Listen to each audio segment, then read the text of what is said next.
जय हिंद स्टूडेंट्स, मैं हूं पुनीत शर्मा और डिफेंस मंत्रा के इस प्लेटफॉर्म पे आपका बहुत बहुत स्वागत है। ठीक है, सो लास्ट क्लास में हमने कुछ बेसिक वाला पोर्शन कवर किया, बहुत ज़्यादा तो हमने डिस्कस नहीं किया था, बट आई होप जो भी डिस्कस किया गया वो आपको समझ आया होगा। क्योंकि क्या होता है कि मतलब पूरे टॉपिक्स डिस्कस कर दिए जाते हैं, पर ये जो छोटे छोटे बेसिक्स रहते हैं ना वो नहीं बताए जाते। इसकी वजह से ग्रामर से रिलेटेड एक जो सेंस डेवलप होनी चाहिए ना बच्चों की, वो नहीं हो पाती।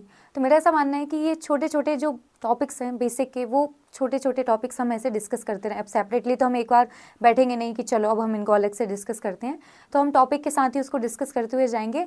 अब हम बात करने वाले हैं हमारे बिच वाले केस की, है ना, WHICH, है ना, क्योंकि हम रिलेटिव प्रोनाउन पढ़ रहे थे।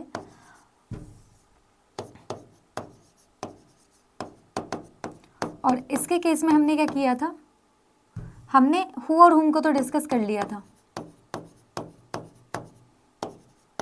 हु और हुम हमने डिस्कस कर लिया था, लेकिन बारी किसकी रह गई है हमारी, विच और दैट की, है ना। तो ये दोनों केस हमारे रह गए हैं जो हमें डिस्कस करने हैं, और ये दोनों ही केस हम यहाँ पे डिस्कस करने वाले हैं। दोनों ही बहुत ज़्यादा इंपॉर्टेंट हैं। विच से रिलेटेड तो हम बोलेंगे कि बहुत नॉर्मल वाले क्वेश्चन तो नहीं पूछे जाते हैं, एक दो स्पेशल केस हैं वो हमें देखना है, और सेम दैट के केस में भी हम देखेंगे। ठीक है, तो हु और हुम का हमने केस देखा था। तो हमने क्या देखा था कि जो हमारा हु है वो किसके लिए यूज़ होता है, ह्यूमन बींग्स के लिए यूज़ होता है। हु और हुम दोनों की बात कर लेते हैं हम। हु और हुम ये दोनों ही हमारे ह्यूमन बींग्स के लिए यूज़ होंगे। मतलब जब भी इंसानों की बात चलेगी तो हम इनको यूज़ करेंगे। ठीक है, बट हु का केस क्या है कि हु हमारा सब्जेक्ट बनने का काम करता है, और जो हमारा हुम है वो ऑब्जेक्ट बनने का काम करता है। ठीक है, तो क्या बात आपको याद रखनी है कि जब भी आप रिलेटिव प्रोनाउन आपके हु और हुम को यूज़ करोगे तो किसके लिए यूज़ होंगे, ह्यूमन बींग्स के लिए यूज़ होंगे। और जो हु है हमारा वो सब्जेक्ट बनने का काम करेगा। मतलब जब भी आपको रिलेटिव प्रोनाउन का यूज़ करना है, ठीक है, तो जब आपको रिलेटिव प्रोनाउन का यूज़ करना है और सब्जेक्ट चाहिए, आपको क्या चाहिए, सब्जेक्ट चाहिए, तो किसका यूज़ करेंगे, हु का यूज़ करोगे, है ना। वो भी कब, जब किसी इंसानों की बात चल रही है। और हुम का कब यूज़ करोगे, जब सब्जेक्ट की नीड है। ठीक है, तो हम रिलेटिव प्रोनाउन की बात कर रहे थे। अब जनरली रिलेटिव प्रोनाउन सिंपल सी बात है, कौन कौन से होते हैं हमारे रिलेटिव प्रोनाउन, तो हु हुम होते हैं, विच होता है और दैट होता है। ठीक है, और इनका काम क्या रहता है, इनका काम रहता है कि किसी नाउन को डिफाइन करने वाले एडजेक्टिवल क्लॉज को लेके आना। सिंपल सी बात है ना, उसको सेंटेंस से कनेक्ट करना। इनका इतना सा काम रहता है कि किसी भी नाउन को डिफाइन करने वाले जो एडजेक्टिवल क्लॉज है उसको हमें सेंटेंस में लेके आना है, ऐड करना है। ठीक है, तो आपको याद रखना है कि जब भी आपको सेंटेंस में एक कंजक्शन की नीड होगी और प्रोनाउन की नीड होगी, है ना, तब आप क्या यूज़ करोगे, रिलेटिव प्रोनाउन का यूज़ करोगे। ठीक है, क्यों, क्योंकि देखो काम क्या हो गया इनका, काम क्या होगा, इनका काम है रिलेटिव प्रोनाउन का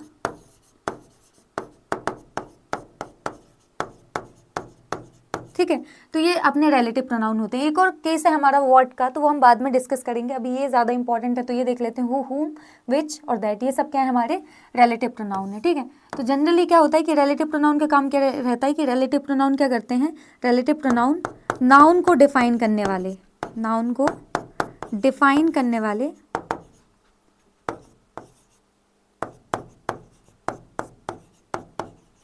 adjectival clause.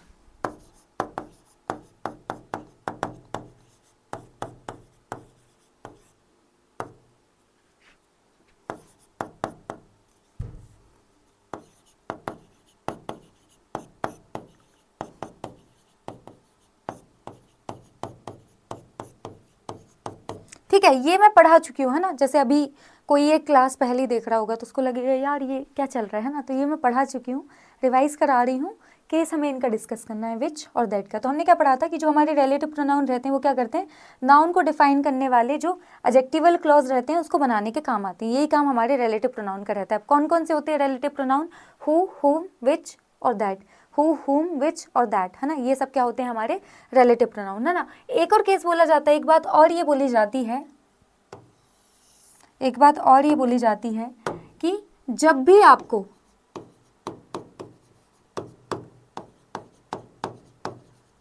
Conjunction plus pronoun plus conjunction, लिखती हूँ, प्रोनाउन प्लस कंजक्शन की नीड होती है ना, प्रोनाउन प्लस कंजक्शन की नीड होती है, तब आप किसका यूज़ करते हो, तब आप रिलेटिव प्रोनाउन का यूज़ करते हो।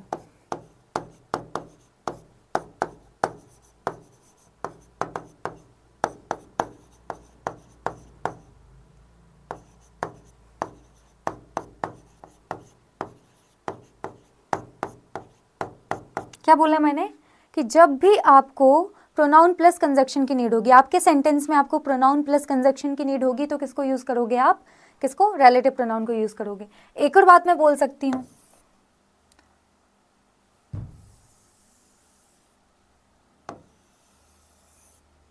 या फिर हम ये भी बोल सकते हैं कि एडजेक्टिवल क्लॉज की आपको नीड हो, एडजेक्टिवल क्लॉज की अगर आपको नीड हो। इससे क्या मतलब है कि एडजेक्टिवल क्लॉज की नीड हो? मतलब सिंपल सी बात है कि नाउन को डिफाइन करने वाले क्लॉज की नीड हो, और वो क्या कहलाएगा? वो एडजेक्टिवल क्लॉज कहलाएगा। ठीक है, सिंपल सी बात है। क्या होता है एडजेक्टिव? एडजेक्टिव होता है नाउन को क्वालिफाई करने वाला, है ना। नाउन को क्वालिफाई करने वाले जो वर्ड्स होते हैं वो क्या कहलाते हैं? एडजेक्टिव कहलाते हैं। ठीक है, और अगर इसी नाउन को क्वालिफाई करने वाले एक वर्ड ना हो, बहुत सारे वर्ड्स हो, ठीक है, सिंपल सी बात है कि अगर नाउन को क्वालिफाई करने वाला एक सिंगल वर्ड है तो वो क्या बन जाएगा? वो एडजेक्टिव बन जाएगा। पर इसी नाउन को क्वालिफाई करने वाला कोई एक वर्ड नहीं, सिंगल वर्ड नहीं, ग्रुप ऑफ वर्ड है ना। क्या है? ग्रुप ऑफ वर्ड है। ठीक है, तो और ग्रुप ऑफ वर्ड है तो सिंपल सी बात है वो क्या हो सकता है? वो या तो एडजेक्टिवल क्लॉज हो जाएगा या एडजेक्टिवल फ्रेज हो जाएगा। ठीक है, अब क्या डिफरेंस आएगा? तो एडजेक्टिवल क्लॉज कैसे होगा कि अगर उस ग्रुप ऑफ वर्ड में हमें सब्जेक्ट और वर्ब का एक पेयर मिल गया तो वो क्या बन जाएगा? वो एडजेक्टिवल क्लॉज बन जाएगा। पर अगर उसमें हमें सब्जेक्ट और वर्ब का पेयर नहीं मिला तो वो क्या बन जाएगा? वो एडजेक्टिवल फ्रेज बन जाएगा। तो सिंपल सी बात है कि नाउन को डिफाइन करने के लिए जब आपको एडजेक्टिवल क्लॉज की नीड होती है, या फिर एडजेक्टिवल क्लॉज जब आपको लिखना होता है,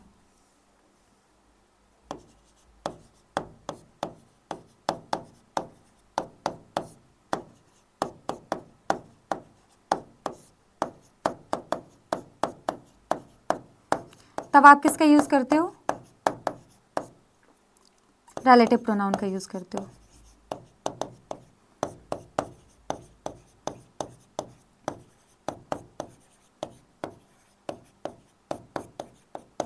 देखो जरा क्या क्या बातें बोल दी मैंने। सिंपल सी बात है, क्या होती है रिलेटिव प्रोनाउन, है ना। तो ये रिलेटिव प्रोनाउन क्या होती है भैया? हमारी रिलेटिव प्रोनाउन नाउन को डिफाइन करने वाले एडजेक्टिवल क्लॉज बनाने का काम आते हैं या काम करते हैं। ठीक है, सिंपल सी बात है कि रिलेटिव प्रोनाउन क्या करते हैं? नाउन को डिफाइन करने वाले एडजेक्टिवल क्लॉज लिखने के काम आते हैं। ठीक है, ओके। तो एडजेक्टिवल क्लॉज हमने डिस्कस कर लिया है ना। अभी फिर से बता दिया है मैंने। एडजेक्टिवल क्लॉज क्या होगा भैया? एडजेक्टिवल क्लॉज एक नाउन को डिफाइन करने वाला ग्रुप ऑफ वर्ड रहेगा जिसमें हमें सब्जेक्ट और वर्ब का पेयर मिल जाएगा। इसको भी लिख देती हूँ मैं। क्या रहेगा भैया आपका adjectival clause?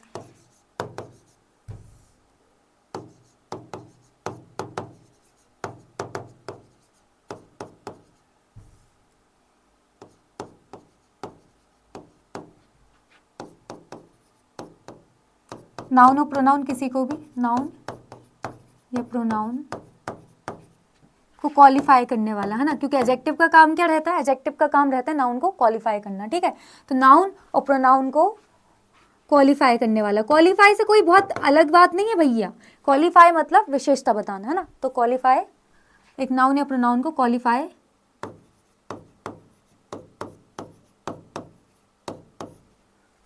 Group of words, है ना।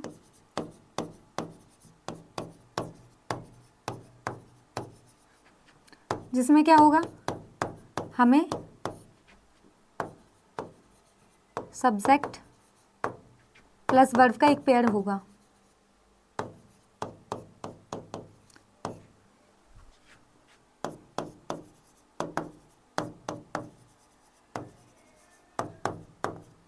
क्यों? ऐसा क्यों? ऐसा क्यों कि ग्रुप ऑफ वर्ड्स क्वालिफाई करेगा किसी नाउन या प्रोनाउन को और उसमें हमें सब्जेक्ट और वर्ब का एक पेयर मिलेगा? क्योंकि क्लॉज क्या होता है? क्लॉज क्या होता है हमारा? क्लॉज क्या होता है? It is a part of sentence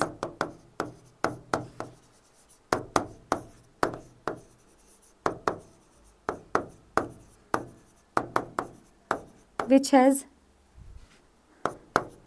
its own subject plus main verb। समझ में आया? ठीक है, क्लॉज क्या होता है? एक सेंटेंस का एक पार्ट होता है, एक सेंटेंस का एक पार्ट होता है जिसमें आपको सब्जेक्ट और मेन वर्ब का एक पेयर मिल जाएगा, वो क्या कहलाएगा? क्लॉज।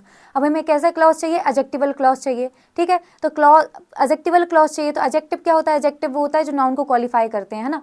तो भैया नाउन को क्वालिफाई करने वाला एक क्लॉज, है ना, नाउन को क्वालिफाई करने वाला एडजेक्टिव, है ना, नाउन को क्वालिफाई करने वाला एडजेक्टिव। लेकिन क्या है वो एडजेक्टिव? क्या है? ग्रुप ऑफ वर्ड्स है ना, क्या है? ग्रुप ऑफ वर्ड्स है, और उस ग्रुप ऑफ वर्ड्स में सब्जेक्ट और वर्ब का एक पेयर भी है, तो वो क्या बन गया? एडजेक्टिवल क्लॉज बन गया। ठीक है, तो सिंपल सी बात है कि रिलेटिव प्रोनाउन क्या करते हैं भैया? किसी नाउन को डिफाइन करने के लिए एडजेक्टिवल क्लॉज लिखने के काम आते हैं। ठीक है, तो आपको ये देखना है कि आपको अपने सेंटेंस में रिलेटिव प्रोनाउन की ज़रूरत कैसे है। तो कैसे पता चलेगा आपको कि भैया इस सेंटेंस में मुझे रिलेटिव प्रोनाउन की ज़रूरत है?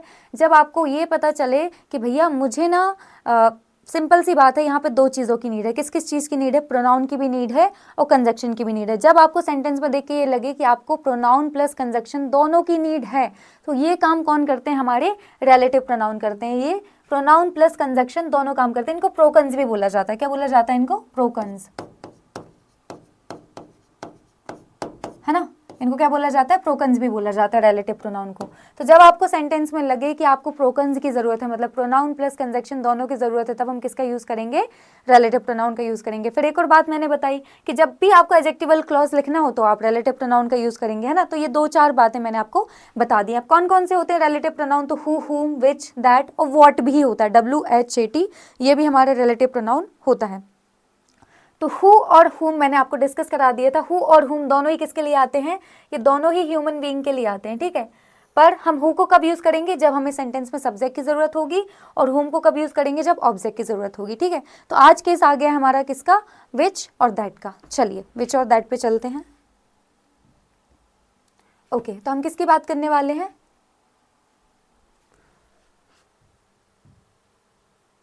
हाँ, विच की बात करने वाले हैं। किसकी बात करने वाले हैं हम? विच की बात करने वाले हैं। तो विच भी क्या है? हमारा रिलेटिव प्रोनाउन ही है। विच क्या है? हमारा रिलेटिव प्रोनाउन है। ठीक है, तो ये रिलेटिव प्रोनाउन बनेगा तो क्या काम करेगा? प्रोनाउन प्लस कंजक्शन दोनों बनने का काम करेगा। ठीक है, अब आप बोलोगे मैम ये प्रोनाउन प्लस कंजक्शन कैसे बनता है? सिंपल सी बात है ना, सिंपल सी बात है कि ये किसी नाउन की जगह पे आता है तो प्रोनाउन का रोल प्ले करता है। ठीक है, और कंजक्शन कैसे? तो दो क्लॉजेस को जोड़ने का काम करता है। इसलिए जो रिलेटिव प्रोनाउन है वो दो काम करता है प्रोनाउन प्लस कंजक्शन बनने का। कैसे करेगा मैम प्रोनाउन प्लस कंजक्शन बनने का? एक तो एक नाउन की जगह पे आएगा तो क्या बन जाएगा? ये प्रोनाउन बन जाएगा, और प्रोनाउन बनने के साथ साथ ये दो क्लॉजेस को जोड़ने का काम करेगा, है ना। कैसे पता चलेगा मैम कि दो क्लॉजेस को जोड़ने का काम कर रहा है? तो सब्जेक्ट प्लस वर्ब के आपको दो पेयर देखने को मिलेंगे, और वो सब्जेक्ट प्लस वर्ब के दो पेयर को जोड़ने का वो काम करेगा, तो क्या कर देगा? वो क्लॉज बनने का काम कर देगा। ठीक है, तो जो आपके रिलेटिव प्रोनाउन होते हैं वो सबके सब relative pronoun pronoun plus conjunction बनने का काम करते हैं। ठीक है, कैसे करते हैं प्रोनाउन बनने का काम? कि किसी नाउन की जगह पे आएंगे तो प्रोनाउन बनने का काम हो गया। ठीक है, तो प्रोनाउन बनने के साथ साथ फिर कंजक्शन बनने का कैसे काम करते हैं? तो दो क्लॉजेस को जोड़ते हैं। कैसे दो क्लॉजेस को जोड़ेंगे? सब्जेक्ट प्लस वर्ब के दो पेयर देखने को मिलेंगे और दोनों पेयर को जोड़ने का वो काम करेंगे। तो ऐसे ये प्रोनाउन प्लस कंजक्शन दोनों बनने का काम करते हैं। अब हम विच का यूज देख रहे हैं कि विच कहाँ यूज किया जाता है। ठीक है, तो मैंने आपको बता दिया अभी। क्या बताया मैंने आपको? मैंने आपको बताया कि हु और हुम ये किसके लिए आते हैं? ये ह्यूमन बीइंग्स के लिए आते हैं। ठीक है, और जो विच है ना, ये हमारा नॉन लिविंग थिंग्स के लिए आएगा। किसके लिए आएगा? नॉन लिविंग थिंग्स के लिए।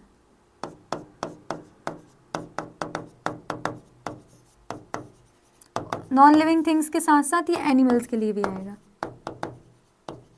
ठीक है, ये दोनों के लिए। ठीक है, तो अब क्या होता है कि ह्यूमन बीइंग्स के लिए कौन से रिलेटिव प्रोनाउन आते हैं? ये क्या हमारे रिलेटिव प्रोनाउन।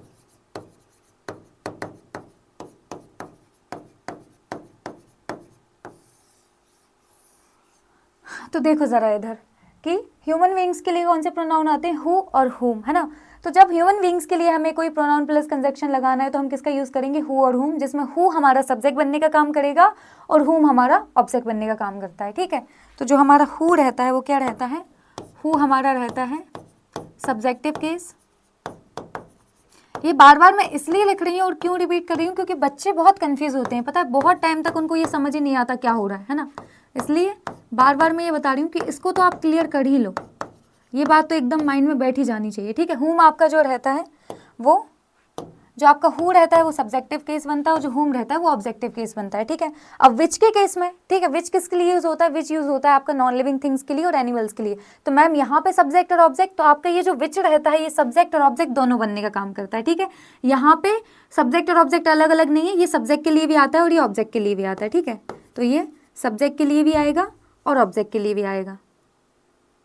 इसके नीचे ही लिख देती हूँ, विच सब्जेक्ट ऑब्जेक्ट दोनों के लिए आता है ना।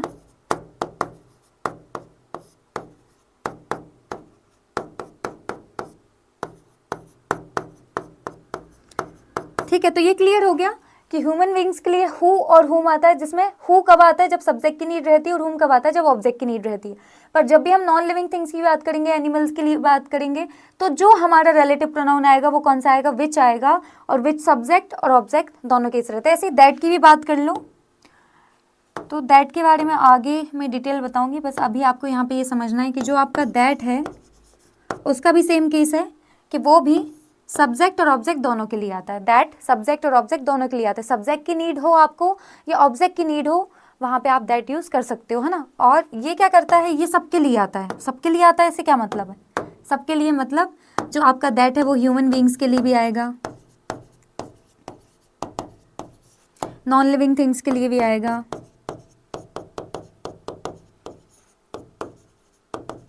एनिमल्स के लिए भी आएगा, ये सबके लिए आने वाला है। अब ये वाली बात आ जाएगी कि मैम ऐसा क्यों, है ना, ऐसा क्यों, क्योंकि आपने तो ह्यूमन बींग्स के लिए हु और हुम बताया है और नॉन लिविंग और एनिमल्स के लिए आपने विच बताया, यस, और जो दैट है वो सबके लिए आता है। तो मैम हम तो कंफ्यूज हो जाएंगे। तो इसका एक स्पेशल केस रहता है कि जब भी आपको एम्फेसिस डालना हो, वो जो नाउन है जिसको डिफाइन करने के लिए हम एग्जेक्टिवल क्लॉज लिख रहे हैं, वो जो नाउन है जिसको डिफाइन करने के लिए हम एग्जेक्टिवल क्लॉज लिख रहे हैं, उस पर अगर हमें एम्फेसिस डालना है, उस पर अगर हमें एम्फेसिस डालना है, उस पर अगर हमें जोर डालना है, तो हम किसका यूज़ करेंगे, हम दैट का यूज़ करेंगे, ठीक है। तो अभी मैं विच डिस्कस करा रही हूँ, फिर दैट को भी डिस्कस करेंगे, किसी भी प्रकार का कोई भी कन्फ्यूजन नहीं रहेगा। अभी थोड़ा रिलैक्स होकर समझने की कोशिश करो क्या बता रहे हैं, ठीक है। पहले दैट की बात कर लेते हैं, चलो दैट देख लेते हैं। तो सॉरी दैट नहीं, विच की बात कर लेते हैं। तो विच की बात कर रहे हैं, विच हमारा रिलेटिव प्रोनाउन है, use for animals and things. किसके लिए यूज़ किया जाता है, एनिमल्स और थिंग्स दोनों के लिए यूज़ किया जाता है। किसके लिए यूज़ किया जाता है, एनिमल और थिंग्स दोनों के लिए विच यूज़ किया जाता है, ठीक है, दोनों के लिए विच यूज़ किया जाता है। और सब्जेक्ट और ऑब्जेक्टिव केस एक ही रहता है, कोई अलग अलग नहीं रहता, ठीक है। चलो अब एक क्वेश्चन लेंगे, इसको सॉल्व करेंगे। What a bag which had 3 compartments.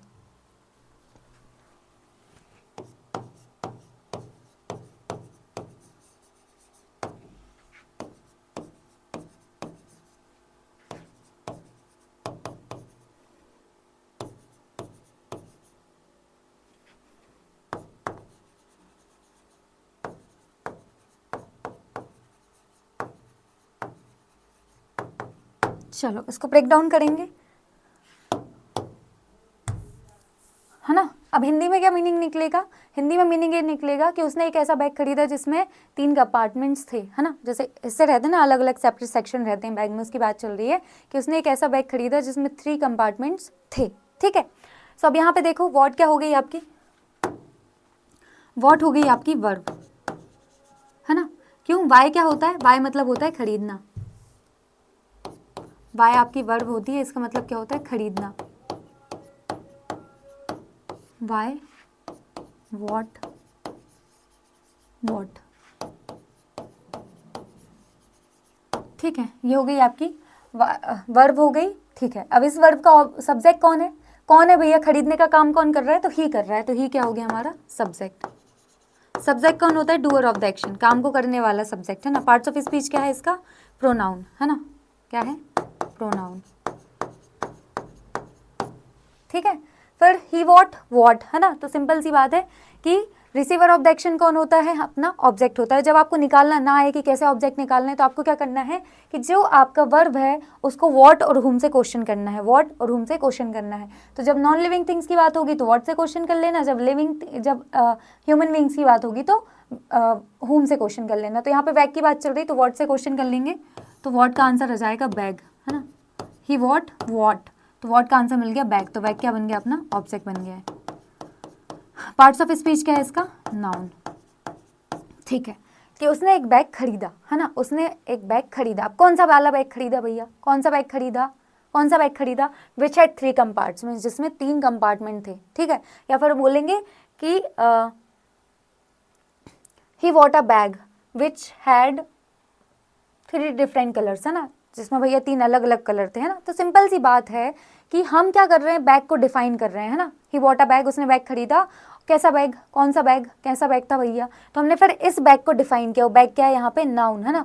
तो इस नाउन को हमने डिफाइन करने के लिए ये वाला पार्ट लिखा। अब देखो ये सेंटेंस अपने आप में कंप्लीट है, ही वॉट अ बैग, कि उसने बैग खरीदा, हो गया भैया, सेंटेंस कंप्लीट हो गया। लेकिन मुझे क्या करना है भैया, इस नाउन को डिफाइन करने के लिए एक एडजेक्टिवल क्लॉज लिखना है। अब इस नाउन को डिफाइन करने के लिए जब मैं एडजेक्टिवल क्लॉज लिख रही हूँ तो मैं किसका यूज कर रही हूँ, विच का यूज कर रही हूँ, कि भैया मैंने बैग खरीदा, कैसा बैग खरीदा, है ना। बैग को डिफाइन करने के लिए अब मैं क्लॉज लिखूंगी, तो कैसा बैग खरीदा, कौन सा बैग खरीदा, मैंने वो बैग खरीदा जिसमें 3 कंपार्टमेंट्स थे। ठीक है, तो बैग की बात चल रही है। अब बैग के लिए, अब इस बैग के लिए, अब इस बैग की बात चल रही है, ठीक है, इस बैग की बात चल रही है, तो इस बैग के लिए मुझे एक प्रोनाउन की जरूरत पड़ेगी जब मैं एक एडजेक्टिवल क्लॉज बनाऊंगी, तो है ना।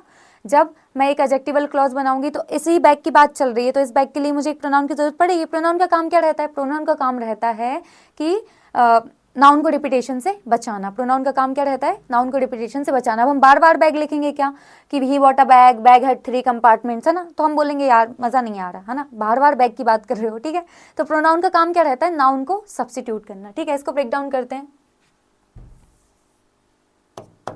ये क्या हो गया अपना, ये यहाँ पे मेन वर्ब बनने का काम कर रहा है।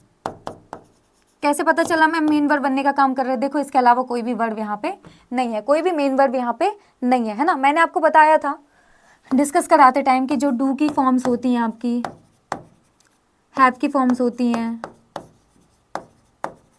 और आपकी वी की फॉर्म्स होती हैं, है ना, ये सब क्या होती हैं, ये आपकी प्राइमरी वर्ब्स होती हैं,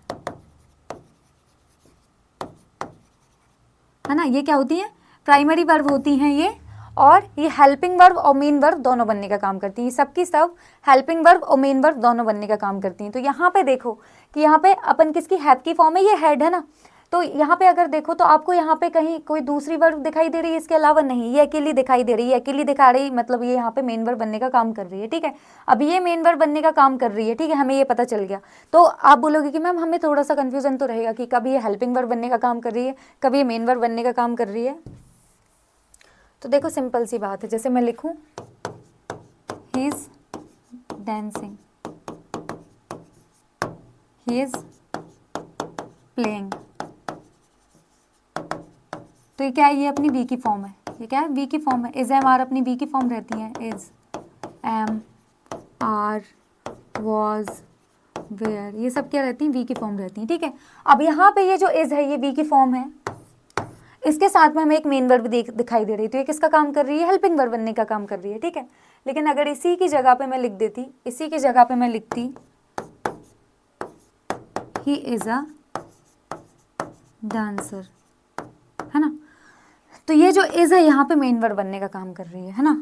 या फिर ही इज हैंडसम, तो यहाँ पे इन दोनों केस में ये क्या कर रही है, ये मेन वर्ब बनने का काम कर रही है।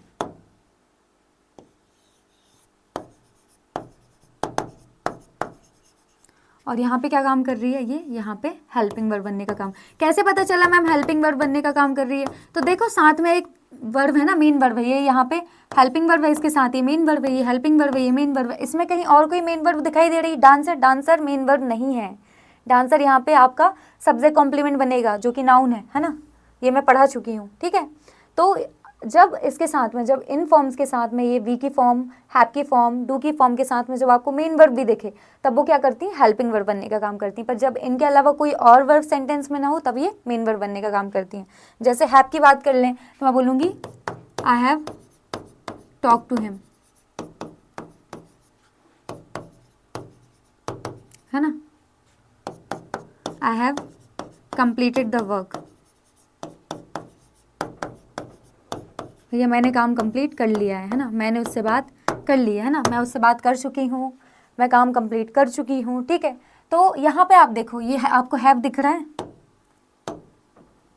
और साथ में एक मेन वर्ब भी दिखाई दे रही है, हैव दिख रहा है और साथ में एक मेन वर्ब भी दिखाई दे रही है। तो यहाँ पे जो हमारा हैव की वर्ब फॉर्म्स हैं क्या काम कर रहे हैं भैया, ये यहाँ पे जो हैव की वर्ब फॉर्म है वो हेल्पिंग वर्ब बनने का काम कर रही है ना। लेकिन मैं बोलूँ आई हैव 3 कार्स,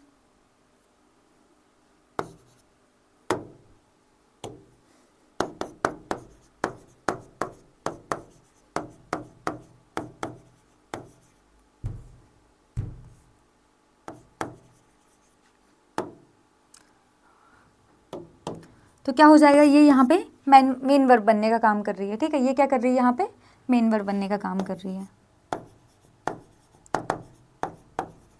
ठीक है, तो ये जो वी की वर्ब फॉर्म होती है, डू की वर्ब फॉर्म रहती हैं, हैव की वर्ब फॉर्म रहती हैं, ये हेल्पिंग वर्ब और मेन वर्ब दोनों बनने का काम करती हैं। तो यहाँ पे और कोई वर्ब नहीं दिखाई दे रही, तो ये यहाँ पे मेन वर्ब बनने का काम कर रही है। ठीक है, अब ये मेन वर्ब बनने का काम कर रही है, तो क्या ये सब्जेक्ट कॉम्प्लीमेंट है? नहीं, है ना।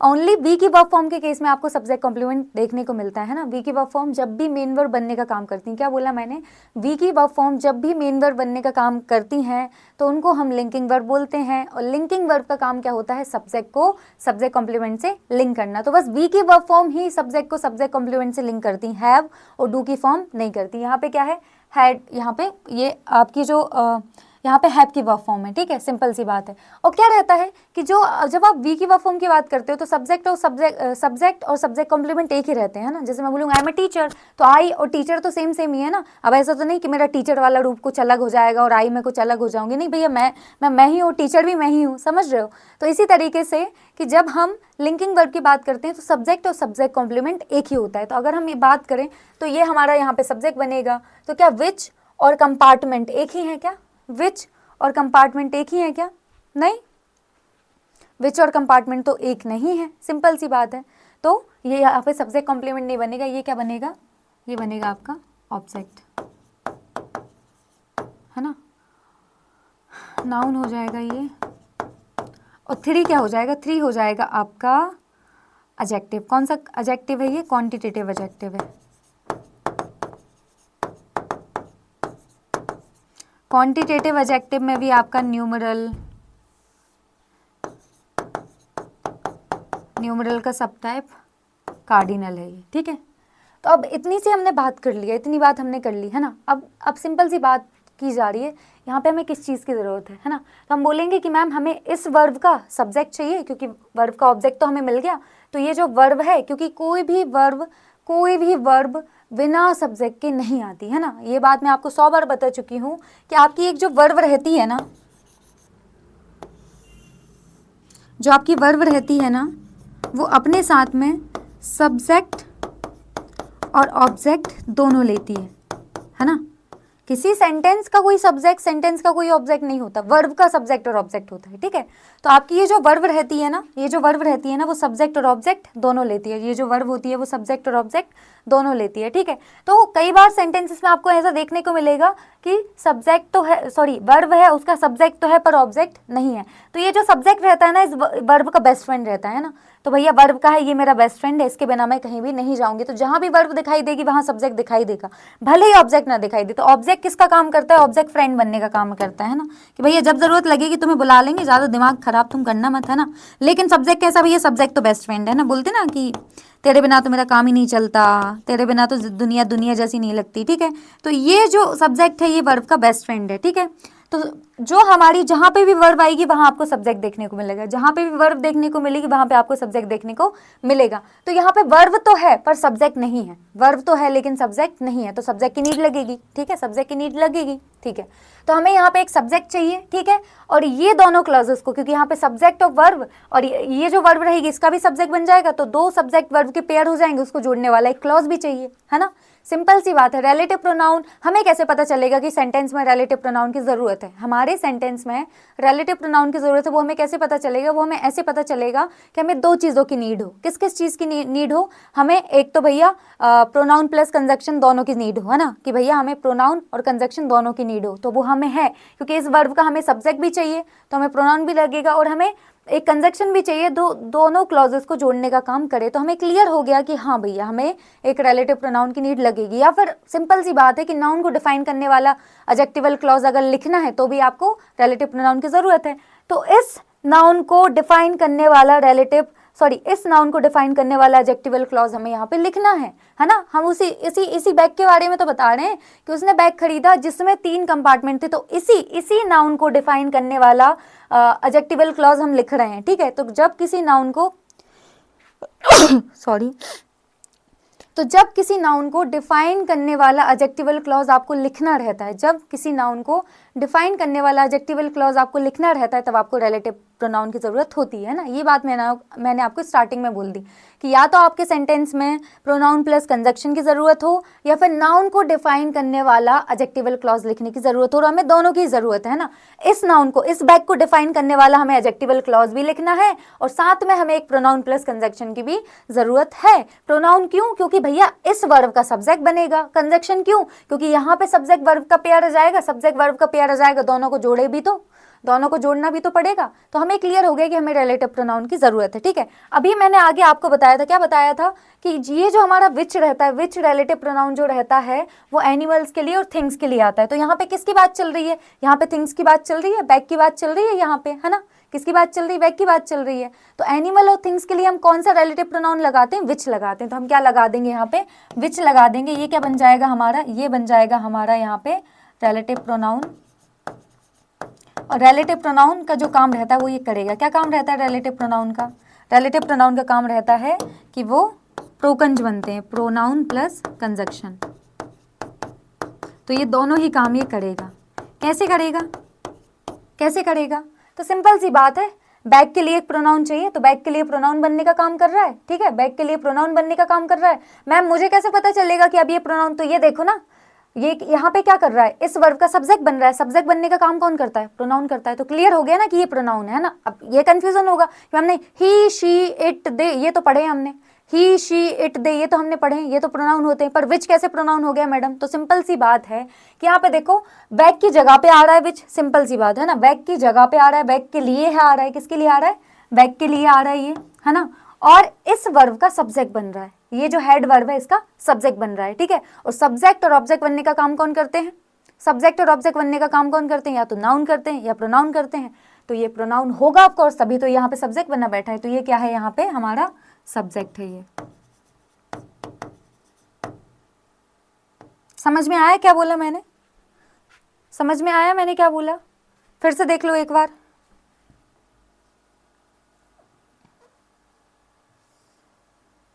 हमने सेंटेंस को ब्रेक डाउन किया, ठीक है, कि भैया उसने एक बैग खरीदा जिसमें 3 कंपार्टमेंट थे। ये सेंटेंस अपने आप में कंप्लीट है। ही बॉट अ बैग, उसने बैग खरीदा। लेकिन अब मुझे बैग के बारे में कुछ बताना था।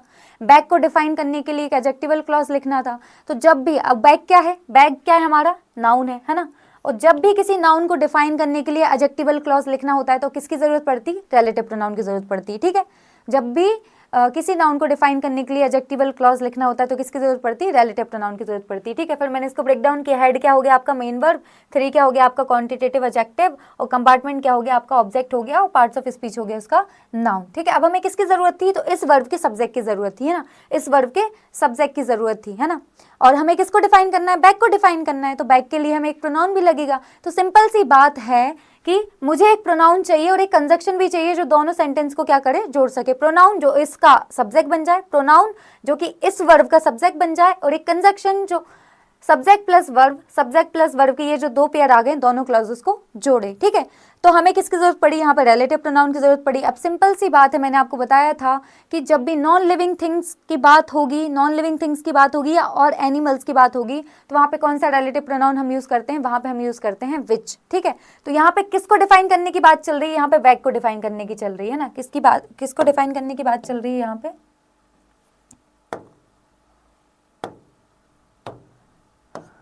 बैग को डिफाइन करने की बात चल रही है, ठीक है। और बैग क्या है हमारा? बैग है हमारा नॉन लिविंग थिंग, ठीक है। तो इसको डिफाइन करने के लिए हम कौन सा रिलेटिव क्लॉज लगाएंगे?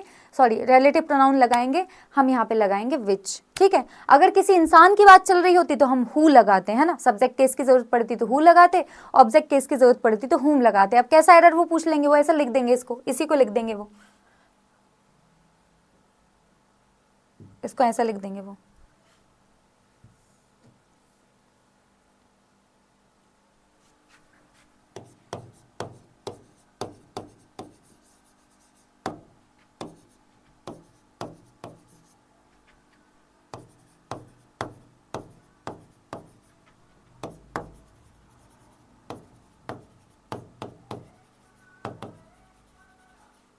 इसको ऐसा लिख देंगे वो, ठीक है। तो he bought a bag who had 3 compartments.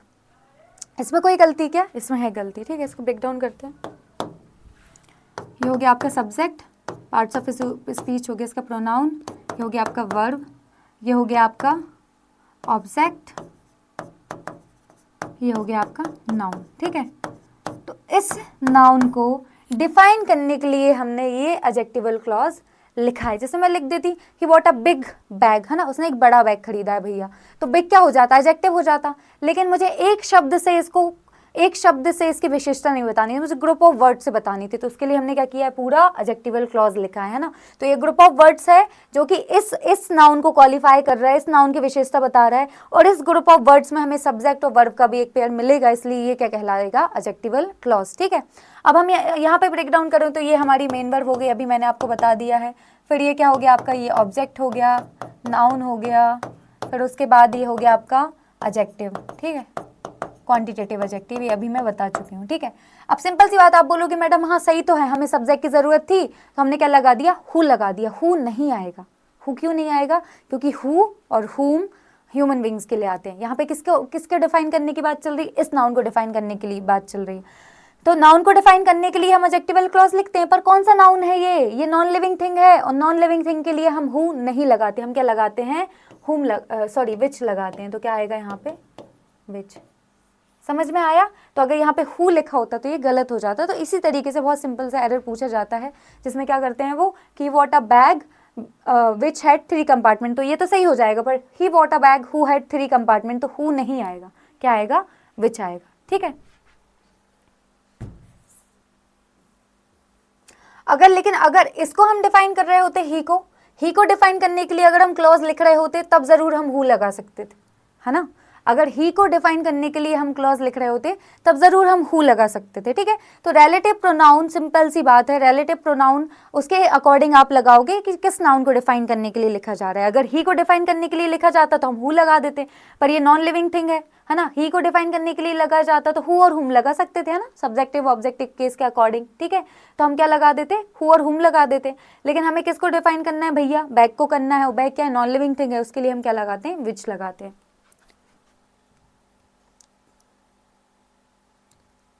तो देखो जरा, विच वाला केस तो हमने देख लिया है, विच वाला केस तो हमने देख लिया है। अब थोड़ा सा आगे बढ़ते हैं, ठीक है। दैट की बात करते हैं। किसकी बात करते हैं? दैट की बात करते हैं। दैट इंपॉर्टेंट सेक्शन है। इंपॉर्टेंट क्यों है? क्योंकि मैंने आपको बताया कि देखो जरा, जब ह्यूमन बींग्स की बात होगी तो हु और हुम लगा देना, है ना, और नॉन लिविंग थिंग्स और एनिमल्स की बात होगी तो विच लगा देना। लेकिन दैट तो सबके लिए आते हैं। दैट बोलते हैं कि हमने सबका ठेका बंधा के रखा है ना, कि सब लोगों का टेक केयर हम करेंगे, है ना। इनका ऐसा है कि सबकी टेक केयर करने का काम हमारा ही है ना। हम ह्यूमन बींग्स की भी टेक केयर कर लेंगे, हम एनिमल्स की भी कर लेंगे, हम नॉन लिविंग बींग्स की भी टेक केयर कर लेंगे, और मतलब इन सबकी मिला के हम टेक केयर कर लेंगे, हमें कोई भी दिक्कत नहीं आएगी। ये दैट का केस है। तो आपको लगेगा मैम अब हमें कैसे पता चलेगा कि हम कब हुम लगाएं, कब हम विच लगाएं, कब दैट लगाएं, क्योंकि हु और हुम का केस तो स्पेसिफिक है कि ह्यूमन बींग्स के लिए आना है, ठीक है, और विच का केस भी स्पेसिफिक है कि नॉन लिविंग थिंग्स और एनिमल्स के लिए आना है। लेकिन अब आपने दैट और ला दिया, और दैट का बोल दिया कि दैट तो सबके लिए आता है, दैट ह्यूमन बींग्स के लिए भी आएगा, एनिमल्स के लिए भी आएगा, और नॉन लिविंग थिंग्स के लिए आएगा, है ना। आपने ऐसा बोल दिया। अब देखो जरा, एक बार इसको देखो क्या लिखा हुआ है ये।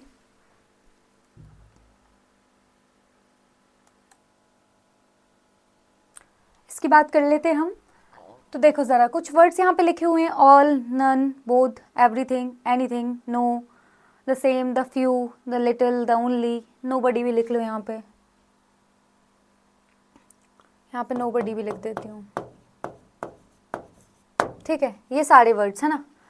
तो क्या बोला गया है कि जहाँ पे ये सारे वर्ड्स आपको देखने को मिले आपके सेंटेंस में, ठीक है, उसके केस में आपको कौन सा रिलेटिव प्रोनाउन यूज़ करना है? दैट यूज़ करना है। ये क्या बात कर दी आपने, ठीक है। अब थोड़ी सी दैट की बात कर लेते हैं, फिर आगे बढ़ेंगे, ठीक है।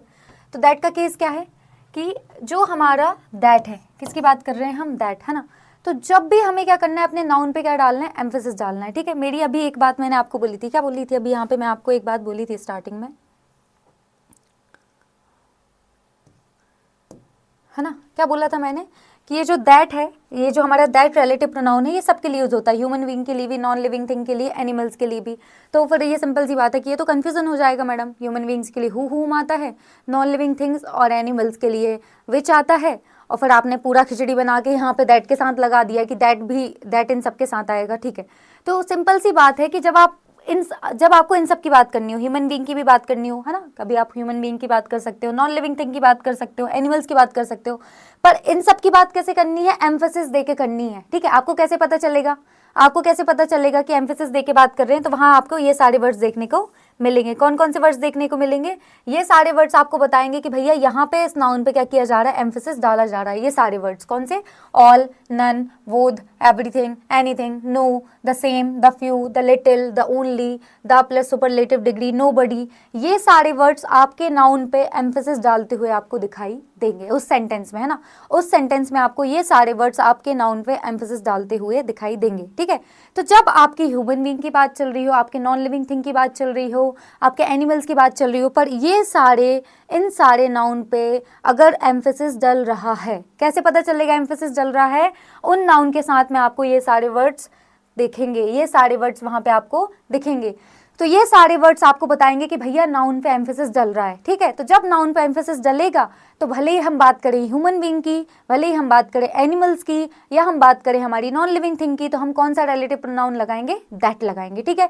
अब ये वाली बात तो मैंने आपको कर दी, ठीक है। जैसे यहाँ पे देखो क्या लिखा है यहाँ पे कि रिलेटिव प्रोनाउन दैट एम्फेसिस डालने के लिए यूज किया जाता है, कि भैया जो आपका रिलेटिव प्रोनाउन है वो किस लिए यूज किया जाता है, एम्फेसिस डालने के लिए यूज किया जाता है। उसके बाद क्या बोला गया है, ठीक है। तो human being, animals, non living thing, इन सब पे अगर आपको क्या करना है, एम्फेसिस डालने के लिए हम जो भी एडजेक्टिवल क्लॉज बनाएंगे, क्या बनाएंगे, जो भी एडजेक्टिवल क्लॉज बनाएंगे वो किससे बनेगा, वो दैट से बनेगा, ठीक है। तो सिंपल सी बात है, जब कोई भी एम्फेसिस डालने की बात नहीं चल रही होगी, है ना, नाउन पे जब किसी भी प्रकार का कोई भी एम्फेसिस डालने की बात नहीं चल रही होगी, तो ह्यूमन बीइंग्स के केस में क्या लगा देंगे आप, हु और हुम लगा देंगे। कौन सा रिलेटिव प्रोनाउन लगा देंगे, हु और हुम लगा देंगे। और नॉन लिविंग थिंग्स और एनिमल्स के केस में हम क्या लगा देंगे, हम विच लगा देंगे। लेकिन जब इन सभी पे, ह्यूमन बीइंग्स पे, नॉन लिविंग थिंग्स पे, एनिमल्स पे जब एम्फेसिस डाला जा रहा होगा, क्या डाला जा रहा होगा, एम्फेसिस डाला जा रहा होगा, तब कौन सा रिलेटिव प्रोनाउन लगाओगे आप, दैट। जो भी एडजेक्टिवल क्लॉज बनाओगे उस नाउन को डिफाइन करने के लिए वो किससे स्टार्ट होगा, वो दैट से स्टार्ट होगा, ठीक है।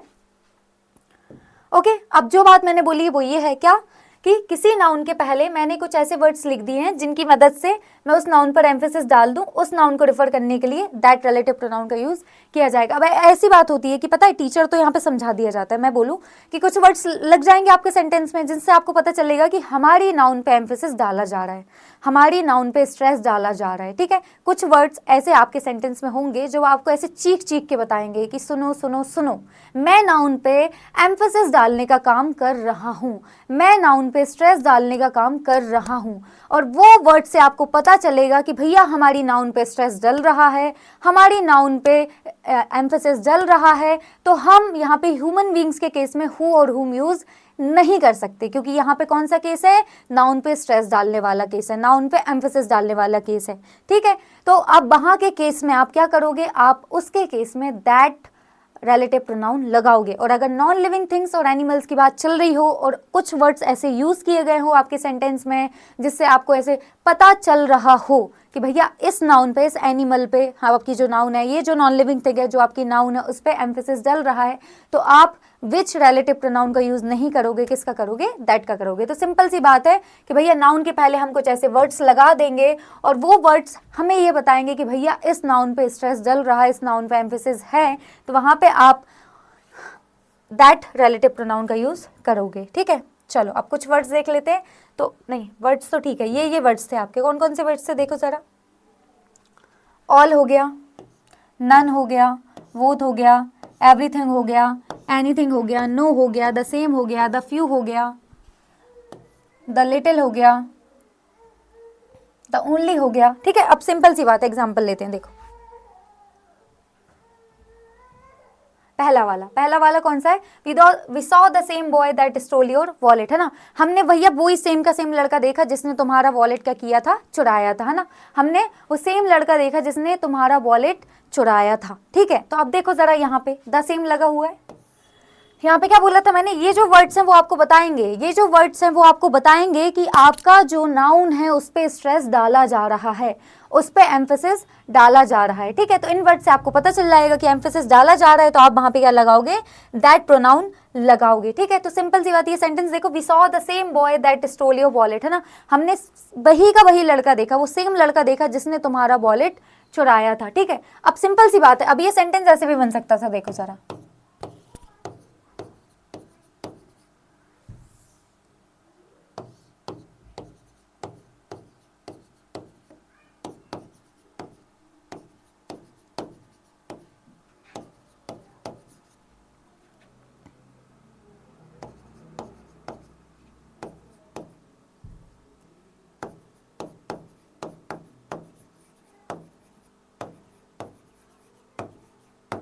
और पता है ये गलत हो जाता, ये जो सेंटेंस है वो आपका क्या हो जाता, गलत हो जाता। तो कैसे गलत हो जाता मैडम, बॉय के लिए हमने हु ही तो लगाए, तो कैसे गलत हो जाएगा। अब देखो जरा, ये जो दा सेम लगा हुआ है ना, ये बता रहा है, ये दा सेम ये बता रहा है कि भैया ये जो बॉय को डिफाइन करने के लिए आप ये जो एडजेक्टिवल क्लॉज लिख रहे हो ना, बॉय को डिफाइन करने के लिए जो एडजेक्टिवल क्लॉज आप लिख रहे हो ना, तो इस बॉय पे यहाँ पे एम्फेसिस है। ये वर्ड्स यहाँ पे चीख चीख के से डांस कर करके बता रहे हैं कि देखो हम इस पे एम्फेसिस डालने का काम कर रहे हैं, हम इस नाउन पे यहाँ पे स्ट्रेस डालने का काम कर रहे हैं। तो जब हमारी नाउन पे स्ट्रेस डाला जाता है, एम्फेसिस डाला जाता है, तो हम उसके लिए जो रिलेटिव प्रोनाउन लिखते हैं वो कौन सा लिखते हैं, दैट लिखते हैं। तो जब आप हु लगाओगे कि नहीं, हाँ ठीक है, ह्यूमन बींग्स के लिए तो हम हु लगाते हैं, तो वो गलत हो जाएगा। क्यों, क्योंकि यहाँ पे नाउन पे स्ट्रेस डाला जा रहा है। तो आप कौन सा रिलेटिव प्रोनाउन यूज करोगे, दैट यूज करोगे, ठीक है। और दैट दोनों के लिए आता है, सब्जेक्ट बनने का भी काम करता है दैट, और ऑब्जेक्ट बनने का भी काम करते हैं। यहाँ पे सब्जेक्ट और ऑब्जेक्ट अलग अलग नहीं होगा, आपका जो दैट है वो सब्जेक्ट बनने का भी काम करेगा और ऑब्जेक्ट बनने का काम करेगा, ठीक है। द सेम देख लिया है ना, फिर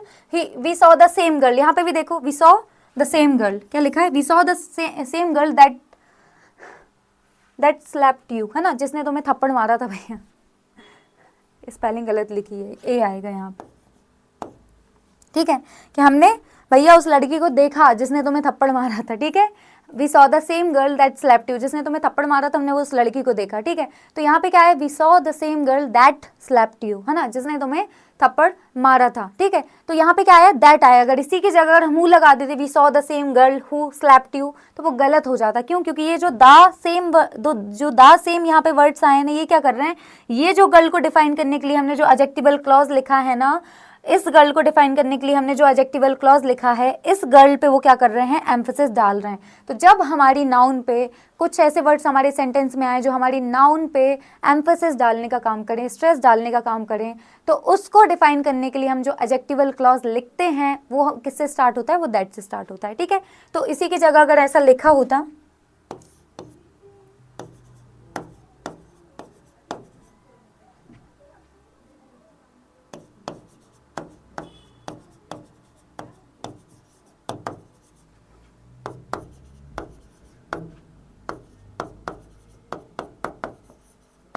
तो ये गलत हो जाता, जो सेंटेंस है आपका ये क्या हो जाता, गलत हो जाता। कैसे गलत हो जाता, क्योंकि यहाँ पे ये जो दा सेम है वो इस हमारी नाउन पे क्या कर रहा है, स्ट्रेस डालने का काम कर रहा है, एम्फेसिस डालने का काम कर रहा है।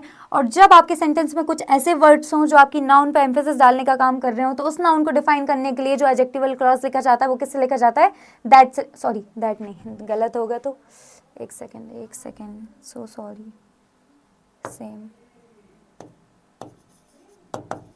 हु, हाँ। तो गर्ल पे जब यहाँ पे एम्फेसिस डाला जा रहा है, ठीक है, इस गर्ल पे एम्फेसिस डाला जा रहा है, इसलिए यहाँ पे हम हु नहीं लगा सकते। अब नॉर्मली लिखा होता कि we saw girl who slapped you, है ना, ऐसा we saw a girl who slapped you, इस तरीके से, मतलब है ना, इस तरीके से अगर बोला जाता तो हम यहाँ पे हु लगा सकते थे। लेकिन द सेम वर्ड इस नाउन पे एम्फेसिस डाल रहा है, स्ट्रेस डाल रहा है, इसलिए हम यहाँ पे हु नहीं लगा सकते, तो वो गलत हो जाएगा। यहाँ पे क्या आएगा, दैट आएगा, ठीक है।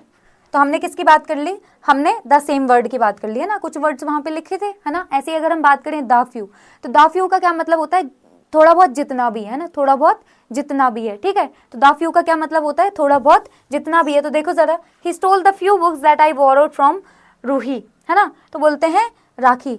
तो बोलते हैं कि मतलब जितनी थोड़ी बहुत मेरे पास किताबें थी ना वो भी चुरा के ले गया ना। मैंने रूही से जो किताबें उधार लेके रखी थी ना, वो थोड़ी बहुत बुक्स जो मैंने रूही से उधार लेके रखी थी वो भी वो चुरा के ले गया। He stole the few books that I borrowed from Rakhi, है ना। जो किताबें मैंने राखी से बोरो करके रखी थी, जो थोड़ी बहुत किताबें मैंने राखी से बोरो करके रखी थी वो भी वो चुरा के ले गया। ठीक है, तो यहाँ पे देखो ये जो द फ्यू वर्ड है ना, ये हमारी इस नाउन पे क्या कर रहा है, स्ट्रेस बना रहा है ना। ये जो द फ्यू वर्ड है वो हमारी नाउन पे स्ट्रेस बना रहा है, इसलिए हमने यहाँ पे हम नॉन लिविंग थिंग्स और एनिमल्स के केस में कौन सा रिलेटिव प्रोनाउन यूज करते हैं, विच यूज करते हैं, है ना। तो हमने यहाँ पे विच वर्ड यूज नहीं किया, हमने यहाँ पे विच रिलेटिव प्रोनाउन यूज नहीं किया, क्योंकि ये जो द फ्यू वर्ड है वो हमारी बुक्स पे हमारी नाउन पे स्ट्रेस बना रहा है, एम्फेसिस बना रहा है। तो जब हमारी नाउन के साथ कुछ ऐसे वर्ड्स आए जो उस पर एम्फेसिस बनाए, उस पर स्ट्रेस बनाए, तो उस नाउन को डिफाइन करने के लिए हम जो क्लॉज लिखते हैं वो दैट रिलेटिव प्रोनाउन से लिखते हैं। ठीक है, तो हम देखा जाए बुक्स की बात चल रही, नॉन लिविंग थिंग्स की बात चल रही, नॉन लिविंग थिंग्स और एनिमल्स के लिए हम क्या लगाते हैं, विच लगाते हैं, है ना। तो हमें अगर यहाँ पे विच लगा देते तो गलत हो जाता है, क्योंकि ये जो वर्ड्स हैं वो इस पे एम्फेसिस डाल रहे हैं, स्ट्रेस डाल रहे हैं, तो इसको डिफाइन करने के लिए जो रिलेटिव क्लॉज लिखा जाएगा वो दैट से लिखा जाएगा। ठीक है,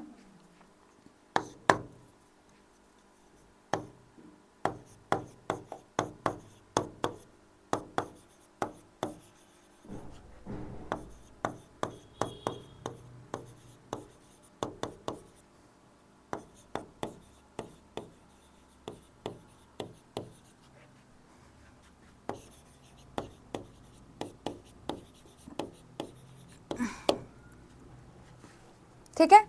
तो यहाँ पे अगर ये विच आता ना तो ये वाला जो सेंटेंस है वो आपका गलत हो जाता।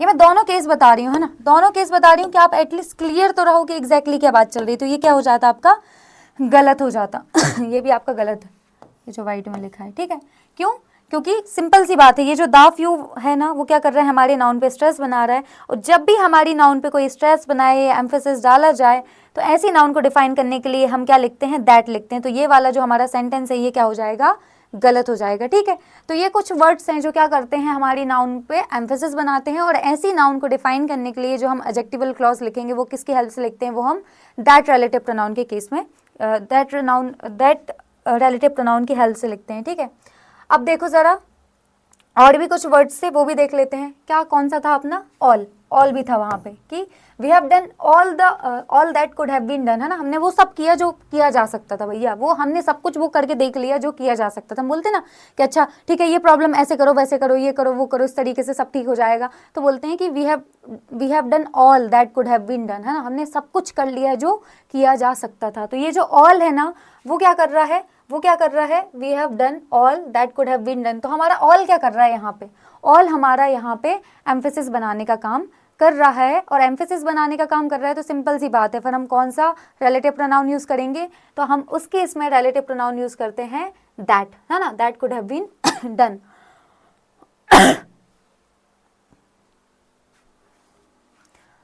चलो नेक्स्ट देखेंगे, we have met everyone that was available. ठीक है, अब देखो जरा यहाँ पे एवरीवन, एवरीवन क्या कर रहा है यहाँ पे, अब आपको दिख रहा होगा कि मैम यहाँ पे हमें नाउन तो नहीं दिख रहा जिसपे स्ट्रेस आ रहा है, इस पे आ रहा है, इस पे, है ना।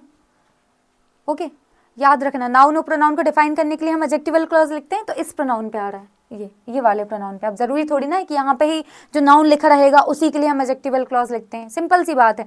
नाउन और प्रोनाउन को डिफाइन करने के लिए जो एडजेक्टिवल क्लॉज लिखा जाएगा, तो भैया इसको डिफाइन करने के लिए लिखा है हमने। चलो आगे बढ़ो, क्या लिखा है, we have met everyone that was available. तो ये देखो एवरीवन क्या कर रहा है, स्ट्रेस बनाने का काम कर रहा है, एम्फेसिस बनाने का काम कर रहा है, तो कौन सा रिलेटिव प्रोनाउन लगाएंगे हम, दैट लगाएंगे। ठीक है, तो हमने स्ट्रेस देने वाले वर्ड तो देख लिए कि भैया देखो द फ्यू की बात चलेगी, द सेम की बात चलेगी, ऑल की बात चलेगी, है ना। तो ये सब वर्ड्स क्या करते हैं, ये नाउन पे स्ट्रेस बना देते हैं, और जब ये नाउन पे स्ट्रेस बना देते हैं तो ऐसी नाउन को डिफाइन करने के लिए जो हम एडजेक्टिवल क्लॉज लिखते हैं वो दैट की हेल्प से लिखते हैं। ठीक है, अब एक और केस है यहाँ पे कि जब आपको सारी की सारी बात करनी हो, मतलब सारी की सारी बात करनी हो या फिर जीरो की बात करनी हो, समझ रहे हो, क्वांटिटी वाइज बात करूँ कि जब आपको सारी की सारी बात करनी हो या जीरो की बात करनी है, मतलब एकदम ना के बराबर, ना बराबर क्वांटिटी की बात करनी हो, तो जब आपको सारी की सारी बात करनी हो, मतलब क्वांटिटी वाइज बात कर रही हूँ मैं, क्वांटिटी वाइज सारी की सारी बात करनी हो या फिर जीरो की बात करनी हो, तो इस केस में भी हम क्या करते हैं, मतलब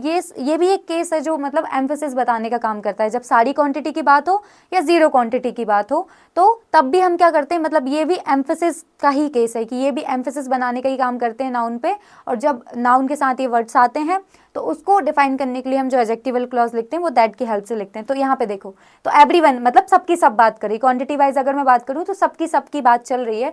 सो we have met everyone that was available, ठीक है। तो यहाँ पे क्या आया, दैट आया है, क्योंकि भैया एवरीवन सबकी सबकी बात चल रही है, ठीक है। देयर इज नोबडी, तो नोबडी मतलब किसी की भी बात नहीं चल रही, मतलब there is nobody that can help you, है ना, कोई भी नहीं है, मतलब जीरो, एक भी इंसान ऐसा नहीं है जो तुम्हारी हेल्प कर सके।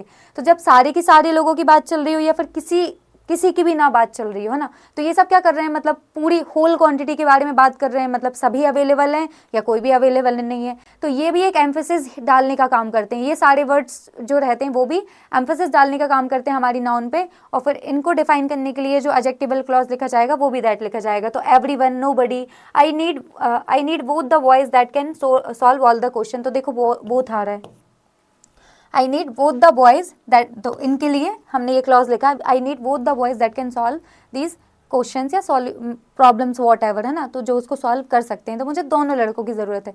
तो ये जो सारे वर्ड्स हैं जो मैंने बोला कि ये सारे वर्ड्स आपको इशारा बताएंगे कि सुनो सुनो सुनो सुनो सुनो सुनो सुनो, है ना।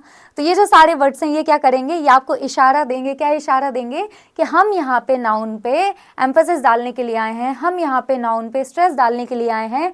और अब देखो हम नाउन पे स्ट्रेस डाल रहे हैं, तो तुम्हें क्या ध्यान रखना है, तुम्हें ये ध्यान रखना है कि जब आप हमें डिफाइन करने के लिए, मतलब इस नाउन को डिफाइन करने के लिए जिस पे हमने एम्फेसिस डाला है, आप एडजेक्टिवल क्लॉज लिखोगे तो आप दैट की हेल्प से लिखना, ठीक है। तो ये सारे सेंटेंस मैंने आपको बता दिए हैं, ठीक है। एक और केस रह गया है, ये वाला केस और देख लो कि द प्लस सुपरलेटिव डिग्री का केस,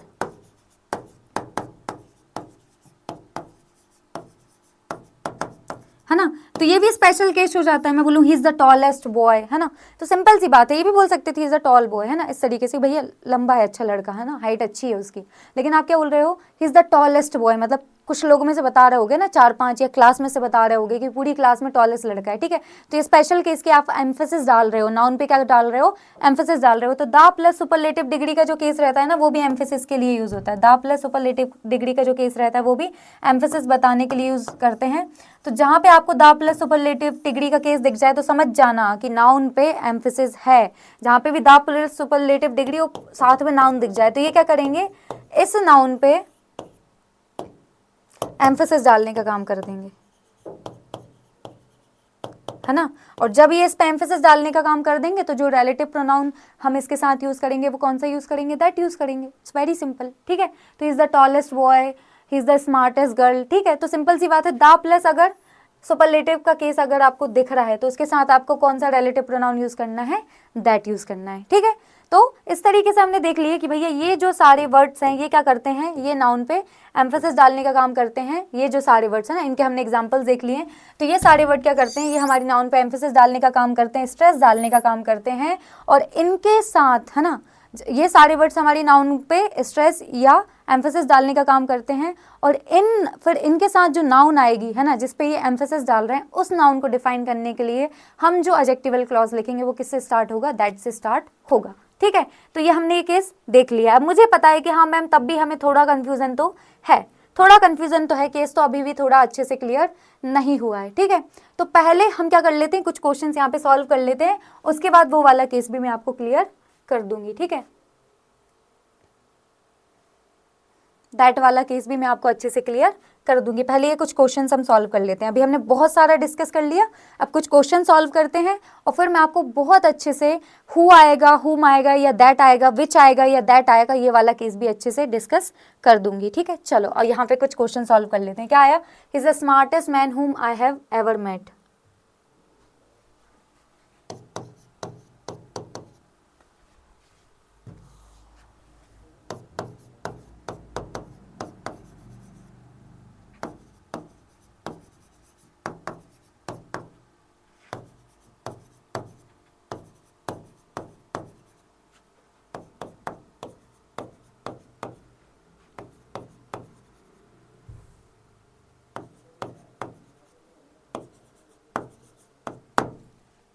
तो देखो जरा, अब सिंपल सी बात है, एग्जाम में तो क्या करना है ना, पहले ये बताती हूँ कि एग्जाम में तो क्या करना है। सिंपल सी बात है, सेंटेंस पढ़ो, he is the smartest man हुम आई हैव एवर मेट, है ना। तो क्या दिख गया हमें, किस दिख गया, किसका, द प्लस स्मार्टेस्ट, है ना। तो क्या दिख गई आपको यहाँ पे आपको दिख गई है द प्लस सुपरलेटिव डिग्री दिख गई है।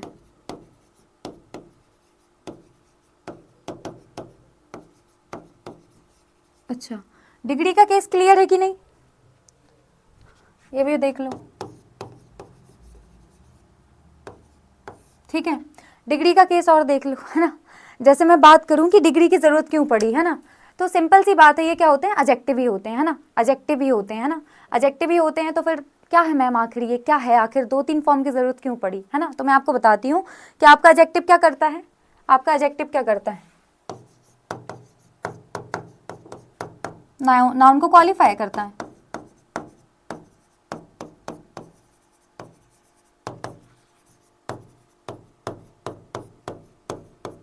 ये क्या करता है, नाउन को क्वालिफाई करता है। आपका जो एडजेक्टिव रहता है वो क्या करता है, नाउन को क्वालिफाई करता है। ठीक है मैम, ये नाउन को क्वालिफाई करता है। ओके, एडजेक्टिव क्या करता है, नाउन को क्वालिफाई करता है। लेकिन ठीक है, अब किसी की तारीफ अलग अलग तरीके से हो सकती है ना। जैसे इस क्लास में 2-3 लड़के बैठे हुए हैं, ठीक है, 2-3 लड़के इस क्लास में बैठे हुए हैं और यहाँ से विंडो से उन्होंने देखा कि एक लड़की बाहर से जा रही है ना, यहाँ से कहीं से निकल के जा रही है ना। तो बच्चा आके बोलता है कि आके अपने फ्रेंड्स को बताता है, अरे दीदी बहुत सुंदर है ना, सिंपल सी बात है, बहुत सुंदर नहीं, बोलता है कि दीदी सुंदर सुंदर दीदी जा रही है। ठीक है, वो आके उसने देख लिया विंडो से कि हाँ एक कोई गर्ल जा रही है, तो सुंदर दीदी यहाँ से जा रही है। ठीक है, तो फिर अब दूसरा देख के आता है कि देखे तो सुंदर दीदी जा रही है, तो है ना, तो दूसरा देख के आता है, बोलता है सुंदर बात कर रहे हो, दीदी तो बहुत सुंदर थी, दीदी तो बहुत सुंदर थी। ठीक है, अब तीसरे को लगा कि यार पहला वाला बोल रहा है सुंदर है, दूसरा वाला बोल रहा है बहुत सुंदर है। फिर वो जाता है, वो देख के आता है, बोलता है तुम लोग बात कर रहे हो सुंदर, बहुत सुंदर, सबसे सुंदर थी दीदी, हाँ इतनी सुंदर दीदी मैंने अभी तक नहीं देखी, सिंपल है ना, गेटिंग। तो एक ने क्या बोला, सुंदर है, दूसरे ने बोला बहुत सुंदर है, तीसरे ने बोला सबसे ज़्यादा सुंदर है ना। तो इसी केस के लिए कि आपको तारीफ तो करनी है किसी की, लेकिन सबका तारीफ करने का अलग अलग रहेगा। किसी को कोई चीज़ सुंदर लगेगी, किसी को बहुत सुंदर लगेगी, किसी को सबसे ज़्यादा सुंदर लगेगी, है ना। किसी ने बोला बढ़िया गेम है यार, मतलब अच्छा गेम है, तो बोलता अच्छा बहुत अच्छा गेम है यार, बहुत ही अच्छा गेम है ये। और तीसरा बोलता है इससे अच्छा गेम मैंने आज तक देखा नहीं, है ना, कोई नया गेम आया है, बॉयज़ ने खेलना चालू किया, तो एक बोलता है अच्छा गेम है यार भाई, अच्छा गेम है ना, दूसरा बोलता है अच्छे की बात कर रहा है, बहुत अच्छा गेम है ना, और तीसरा बोलता है बहुत अच्छे की बात कर रहा है, सबसे अच्छा गेम है, इतना अच्छा तो मैंने देखा ही नहीं, है ना। तो इसके लिए हमें किसकी ज़रूरत पड़ी, डिग्री की ज़रूरत पड़ी। किसकी ज़रूरत पड़ी हमें, डिग्री की, है ना। तो 3 केसेस रहते हैं, एक होती है आपकी पॉजिटिव डिग्री,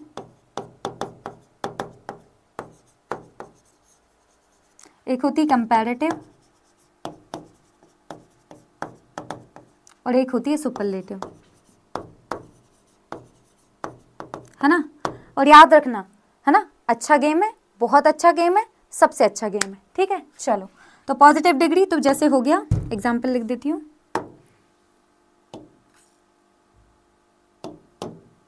क्या हो गया, गुड, ये आपकी पॉजिटिव डिग्री हो गई, बेटर हो गई आपकी कंपैरेटिव डिग्री, और बेस्ट हो गई आपकी सुपरलेटिव डिग्री। समझ में आया, गुड, बेटर, बेस्ट। गुड हो गई आपकी पॉजिटिव डिग्री, और बेटर हो गई आपकी कंपैरेटिव डिग्री, और फिर आपकी बेस्ट हो गई सुपरलेटिव डिग्री, है ना। गुड, बेटर, बेस्ट, ये सब आपकी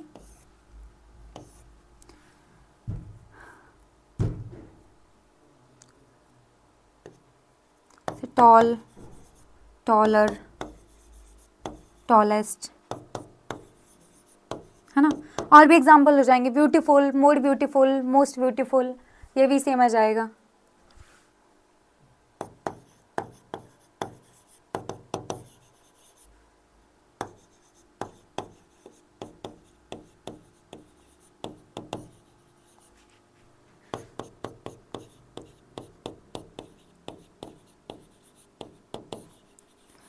ठीक है, तो ये जो थर्ड वाला सेक्शन है इससे अभी हमें मतलब है ना, आर्टिकल के केस में भी हमें इसी की ज़रूरत पड़ेगी, पर ये जो थर्ड वाला सेक्शन है इससे हमें मतलब है ना। ये आपकी सुपरलेटिव डिग्री है, तो ये सुपरलेटिव डिग्री का केस ही हम देख रहे हैं, है ना। तो ये आपको मैंने बता दिया है। चलो, हाँ, यहाँ पे हम बात कर रहे थे, तो ये हो गई हमारी स्मार्टेस्ट, ये हो गई हमारी सुपरलेटिव डिग्री। तो अब आप समझ में आ जाएगी ना सुपरलेटिव डिग्री, है ना, सेंटेंस में देख के। चलो, he is the smartest man हुम आई हैव एवर मेट, है ना। तो एग्जाम में क्या करना है कि भैया सुपरलेटिव डिग्री दिख गई है और रिलेटिव प्रोनाउन का केस है, सिंपल सी बात है, ये एडजेक्टिवल क्लॉज यहाँ पे लिखा हुआ है, तो किसका केस है ये, रिलेटिव प्रोनाउन का केस है। रिलेटिव प्रोनाउन एडजेक्टिवल क्लॉज लिखने के काम आते हैं, ठीक है। तो लेकिन क्या लिखा है, द प्लस सुपरलेटिव डिग्री है, मतलब इसने क्या कर दिया, इस नाउन पे क्या कर दिया, स्ट्रेस डाल दिया, ठीक है। और जब नाउन पे स्ट्रेस डाला जाए, नाउन पे एम्फेसिस डाला जाए, तो ऐसी नाउन को डिफाइन करने के लिए जो एडजेक्टिवल क्लॉज लिखा जाता है वो किसकी हेल्प से लिखा जाता है, वो दैट की हेल्प से लिखा जाता है, ठीक है। तो यहाँ पे whom नहीं आएगा, क्या आएगा, दैट आएगा। और ये क्या हो गया आपका, सही हो गया। आपको एग्जाम में ये करना है, आपको क्या करना है, एग्जाम में ये करना है। लेकिन हमें क्या करना है भैया, हमें ग्रामर सीखनी है ना, हमें ग्रामर बहुत अच्छे से सीखनी है कि हम एग्जाम में कोई भी दिक्कत ना हो। तो उसके लिए हम इसको ब्रेक डाउन करेंगे, है ना, इसके लिए हम क्या करेंगे, इसको ब्रेक डाउन करेंगे। तो ये तो हमने सॉल्व कर लिया। हमारा क्वेश्चन क्या था कि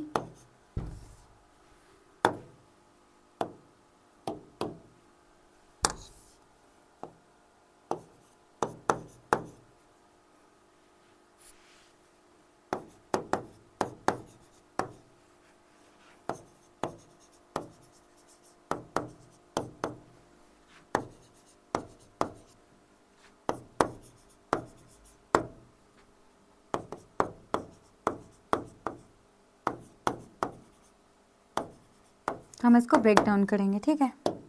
करते हैं इसको ब्रेक डाउन। तो ये क्या हो गया आपका, ये हो गई आपकी लिंकिंग वर्ब, ये मेन वर्ब बनने का काम कर रही है। वी की verb forms is, am, are, was, were जब मेन वर्ब बनने का काम करती हैं तो क्या बनती हैं, वो लिंकिंग वर्ब बनती हैं। लिंकिंग वर्ब का काम क्या रहता है, सब्जेक्ट को सब्जेक्ट कॉम्प्लीमेंट से लिंक करना, ठीक है। और ऑब्जेक्ट नहीं, लिंकिंग वर्ब के केस में अगर हम बात करें तो ऑब्जेक्ट नहीं होता है और लिंकिंग वर्ब एक्शन को भी नहीं बताती हैं, ठीक है। तो ये क्या हो गया आपका, ये प्रोनाउन है, ये क्या हो गया आपका, ये हो गया है आपका सब्जेक्ट कॉम्प्लीमेंट, है ना। पार्ट्स ऑफ स्पीच क्या है इसका, नाउन। ये क्या हो गया आपका, ये हो गया एडजेक्टिव, ठीक है। फिर हम बात कर लें तो ये क्या हो गया भैया, ये हो गया आपका सब्जेक्ट, ये हो गया आपका मेन वर्ब, और यहाँ पे क्या हो गया आपका, ये नहीं, मेन वर्ब नहीं है, ये है आपका हेल्पिंग वर्ब, और ये है आपका मेन वर्ब, और ये एवर क्या है आपका, ये है आपका एडवर्ब, एडवर्ब ऑफ फ्रीक्वेंसी, ठीक है। लास्ट क्लास में भी आई गेस कोई एडवर्ब वाला केस में डिस्कस करा रही थी जिसको मैंने स्टार्टिंग में एडजेक्टिव बोल दिया था, तो उसको भी आप लोग चेक कर लेना। फिर मैंने शायद उसको करेक्ट किया है, बाद में मैंने लिखा सही है बट शायद बोलने में कुछ गलती हो गई है। So is the smartest man that I have ever met, है ना। तो हमने इसको ब्रेक डाउन कर लिया। अब सिंपल सी बात है कि यहाँ पे तो हमें सब्जेक्ट मिल गया भैया, वर्ब भी मिल गई है, और यहाँ पे भी हमें सब्जेक्ट मिल गया है और वर्ब भी मिल गई है, ठीक है। तो हमें किसकी ज़रूरत है, कंजक्शन की ज़रूरत है ना, कंजक्शन की ज़रूरत है, और एक ऐसे रिलेटिव प्रोनाउन की ज़रूरत है जो कंजक्शन तो बनेगा, प्रोनाउन भी बनेगा, और उसके साथ साथ में भैया ये जो हमारी नाउन है इसको क्या कर देगा, वो डिफाइन भी कर देगा, ठीक है। क्योंकि हमारे रिलेटिव प्रोनाउन का क्या काम रहता है, नाउन या प्रोनाउन को डिफाइन करने वाला एडजेक्टिवल क्लॉज लिखना, है ना। और वो जो रिलेटिव प्रोनाउन आएगा वो क्या काम करेगा, वो प्रोनाउन प्लस कंजक्शन दोनों बनने का काम करेगा, ठीक है। तो अब यहाँ पे देखो, ये जो मैट वर्ब है इसका ऑब्जेक्ट हमें चाहिए, ये जो मैट वर्ब है इसका ऑब्जेक्ट हमें नहीं मिला, सब्जेक्ट मिल गया है, तो हमें क्या चाहिए, ऑब्जेक्ट चाहिए, ठीक है। और हमें क्या चाहिए भैया, एक कंजक्शन भी चाहिए जो इन दोनों क्लॉजेस को क्या कर दे, इन दोनों क्लॉजेस को ऐड कर दे। तो हमें एक प्रोनाउन की भी जरूरत है जो क्या बन जाएगी, हमारी मैट वर्ब की ऑब्जेक्ट बन जाएगी, और एक कंजक्शन की जरूरत है जो इन दोनों को क्या कर देगी, ऐड कर देगी। तो हमें एक प्रोनाउन की भी जरूरत है, एक प्रोनाउन की जरूरत है जो मैट वर्ब का क्या बन जाएगा, सब्जेक्ट बन जाएगा, और एक हमें किसकी जरूरत है, हमें एक कंजक्शन की जरूरत है जो इन दोनों क्लॉजेस को क्या कर देगी, ऐड कर देगी, ठीक है। तो दैट क्या बन जाएगा हमारे यहाँ पे, रिलेटिव प्रोनाउन। काम क्या करेगा, वही काम करेगा, क्या काम करेगा, क्या काम करेगा, वही काम करेगा, प्रोनाउन प्लस कंजक्शन बनने का, ठीक है। तो हमें वहां पे क्वेश्चन में क्या दिया गया था, क्वेश्चन में हमें हुम दिया गया था, है ना। तो हुम नहीं आएगा क्योंकि जो द स्मार्टेस्ट है वो क्या कर रहा है, हमारे इस नाउन पे एम्फेसिस बना रहा है, ठीक है। तो जब कुछ ऐसे वर्ड्स हैं जो हमारी नाउन पे एम्फेसिस डालें तो उस नाउन को डिफाइन करने के लिए हम जो एडजेक्टिवल क्लॉज लिखते हैं वो दैट रिलेटिव प्रोनाउन की हेल्प से लिखते हैं, ठीक है। तो यहाँ पे मुझे हुम को कट करके दैट करना चाहिए था, तो वही आप समझ लेना, कर ही देती हूँ मैं, यहाँ पे हुम लिख देती हूँ, फिर इसको कट कर देती हूँ, फिर हम क्या लिखेंगे, दैट लिखेंगे, आंसर क्या हो जाएगा आपका, दैट, ठीक है। तो ये आपका करेक्ट हो गया, ठीक है। तो एग्जाम में जो करना है वो भी बता दिया, सॉल्व करके भी बता दिया। सॉल्व करने से बहुत सारी चीज़ें हमें पता चल जाती हैं, ग्रामर की एक अंडरस्टैंडिंग आपको आ जाएगी। So she is only girl whom I have ever met, she is the only girl whom I have ever loved.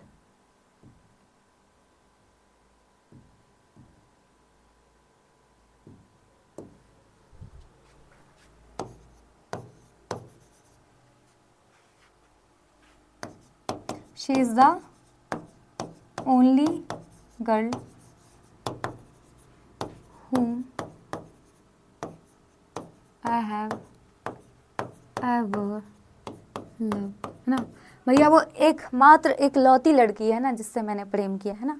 ऐसा केस आजकल मिलता नहीं है लेकिन ठीक है कि वो एकमात्र मतलब एक लौती लड़की जिससे मैंने आज तक प्यार किया, और किसी से नहीं प्यार किया, बस वो एक ही लड़की है जिससे मैंने प्यार किया है, उसके अलावा मैंने किसी से नहीं किया है प्यार। ठीक है, तो क्या है, she is the only girl whom I have ever loved। तो एग्जाम में क्या करना है, द ओनली दिखाई दे रहा है ना, कुछ वर्ड्स है ना, एम्फेसिस देने का काम कर रहा है द ओनली, है ना। तो हमें यहाँ पे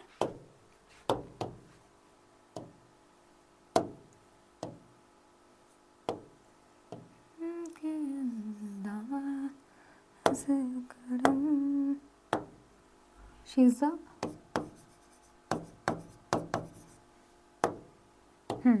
तो ये क्या हो गया है, ये आपका द ओनली हो गया है ना। द ओनली क्या कर रहा है, इस गर्ल पे, इस नाउन पे क्या कर रहा है, एम्फेसिस देने का काम कर रहा है। सिंपल सी बात है, अब कुछ ऐसे वर्ड्स आ गए हमारे सेंटेंस में जो कि हमारी नाउन पे एम्फेसिस देने का काम कर रहे हैं, और जब उस नाउन को डिफाइन करने के लिए हम जो एडजेक्टिवल क्लॉज लिखेंगे, वो जो एडजेक्टिवल क्लॉज लिखा जाएगा वो किससे लिखा जाएगा, वो लिखा जाएगा दैट रिलेटिव प्रोनाउन की हेल्प से। तो क्या आना चाहिए यहाँ पे दैट आना चाहिए, है ना।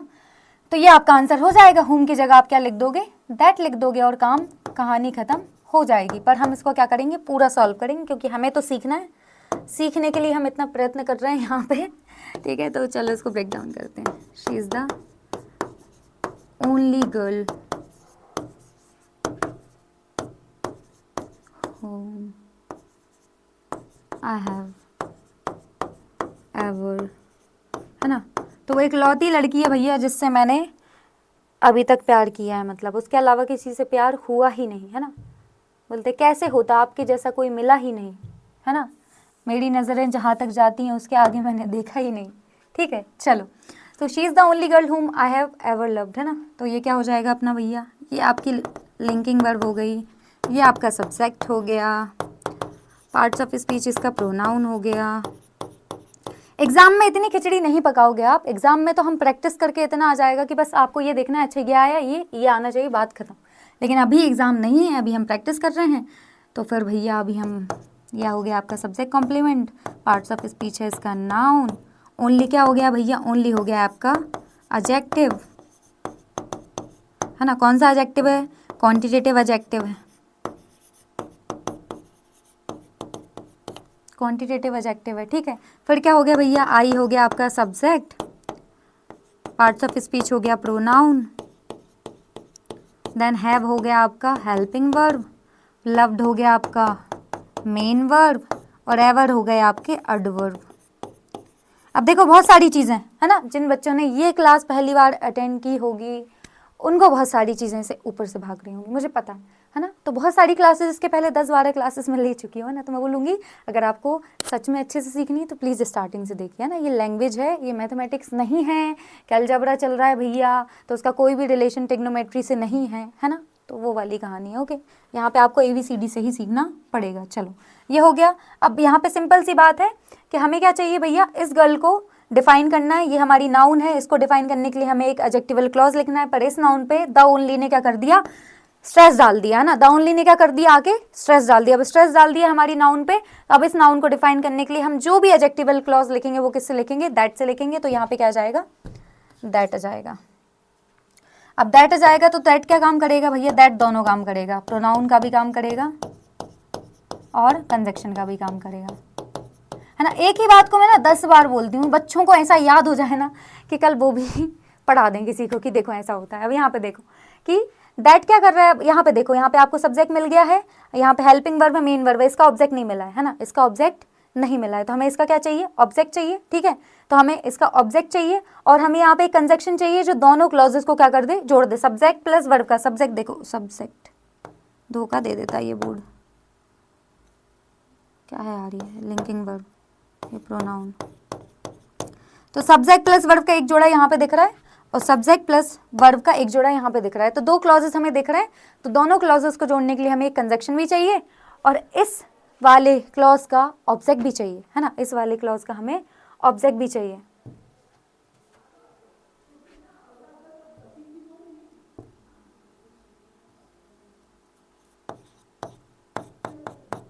तो वो काम कौन करेगा, ये करेगा, ठीक है।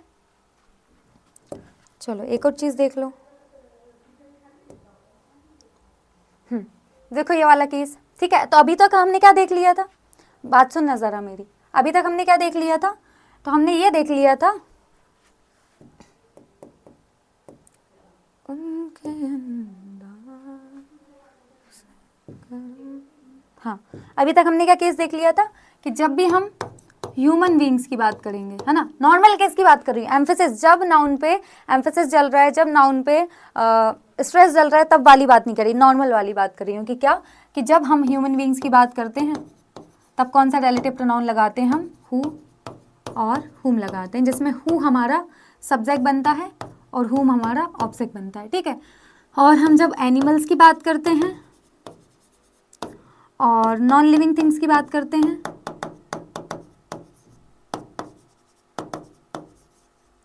तब क्या आता है, तब हम लगाते हैं विच, क्या लगाते हैं, विच, है ना। लेकिन कहीं ऐसी बात चल रही हो कि ह्यूमन बीइंग लिखा हो और साथ में कोई एनिमल भी लिखा हो, इस केस में क्या करेंगे हम, जब दोनों की बात चल रही हो, है ना, जब दोनों की बात चल रही हो, ह्यूमन बीइंग्स प्लस एनिमल दोनों की बात चल रही हो, इस केस में हम क्या करेंगे। तो ये वाला केस आपका, इस वाले केस में क्या लगाया जाता है, इस वाले केस में आप कौन सा रिलेटिव प्रोनाउन लगाते हो, दैट लगाते हो, क्या लगाते हो, दैट। तो मतलब इन दोनों के केस में जब आप ह्यूमन बीइंग्स और एनिमल दोनों की बात कर रहे हो, तो उस केस में क्या होता है, उस नाउन को डिफाइन करने के लिए हम कौन सा रिलेटिव प्रोनाउन लगाएंगे, दैट लगाएंगे, ठीक है। जो भी एडजेक्टिवल क्लॉज लिखेंगे वो किसकी हेल्प से लिखेंगे, दैट से लिखेंगे, ठीक है। अब एक बात और जान लो, कि जनरली अभी तक हमने जो रिलेटिव प्रोनाउन का केस देखा है उसमें क्या होता है, उसमें सबसे पहले आ जाते हैं आपके सब्जेक्ट, है ना, सबसे पहले आपके सब्जेक्ट जाते हैं, फिर क्या जाता है, आपका वर्ब जाता है, फिर आ जाता है ऑब्जेक्ट, है ना। और इस ऑब्जेक्ट को डिफाइन करने के लिए हम क्या लिख देते हैं, एडजेक्टिवल क्लॉज। अब देखो मेरी बात ध्यान से सुनना, ठीक है। अब एडजेक्टिव का काम क्या रहता है, नाउन और प्रोनाउन को क्वालिफाई करना, है ना, सिंपल सी बात है, नाउन और प्रोनाउन को क्वालिफाई करना एडजेक्टिव का काम रहता है। तो एडजेक्टिवल क्लॉज भी सेम काम करेगा कि नाउन और प्रोनाउन को क्वालिफाई करेगा। तो क्या नाउन और प्रोनाउन बस ऑब्जेक्ट बनने का काम करते हैं, नहीं, नाउन और प्रोनाउन सब्जेक्ट और ऑब्जेक्ट दोनों बनने का काम करते हैं। समझ में आई मेरी बात, कि क्या नाउन और प्रोनाउन बस ऑब्जेक्ट बनने का काम करते हैं, नहीं, नाउन और प्रोनाउन सब्जेक्ट और ऑब्जेक्ट दोनों बनने का काम करते हैं। तो जैसे ऑब्जेक्ट को डिफाइन करने के लिए एडजेक्टिवल क्लॉज लिखा है, तो ये केस भी तो हो सकता है।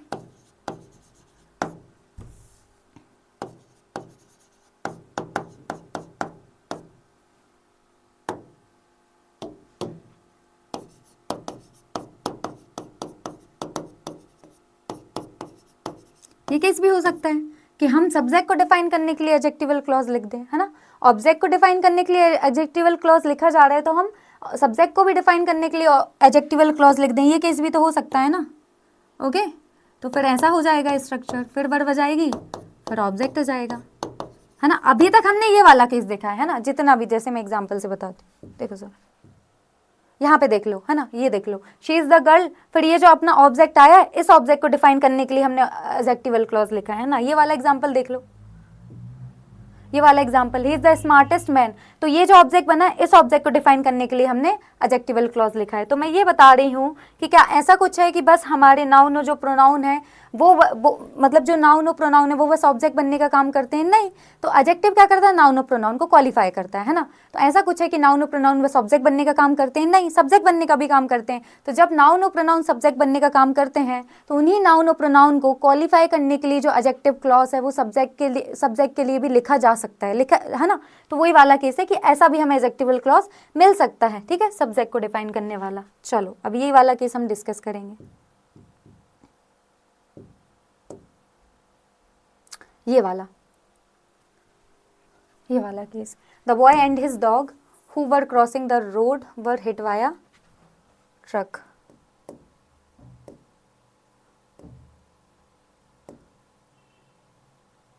हाँ चलो यहीं पे लिख देती हूँ,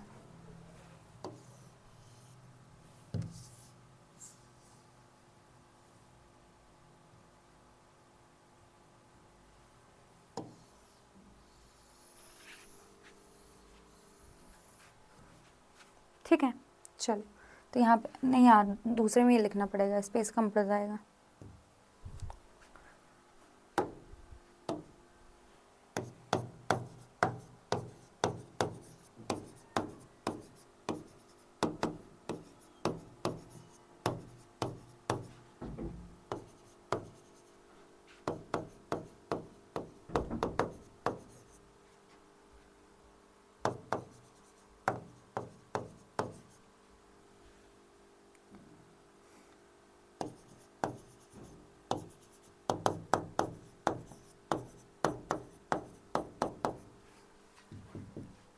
क्या था sentence? Who were crossing the road were hit by a truck. तो ये वाला सेंटेंस देखो, ये वाला सेंटेंस देखो, the boy and his dog, है ना, the boy and his dog. तो ये दोनों के लिए हमने क्या लिखा है? The boy and his dog. ये दोनों के लिए हमने क्या लिखा है? एडजेक्टिवल क्लॉज लिखा है। कौन सा वाला? Who were crossing the road, है ना, तो ये एडजेक्टिवल क्लॉज है। कहाँ से? यहाँ से लेके यहाँ तक आपका क्या है? Adjectival clause.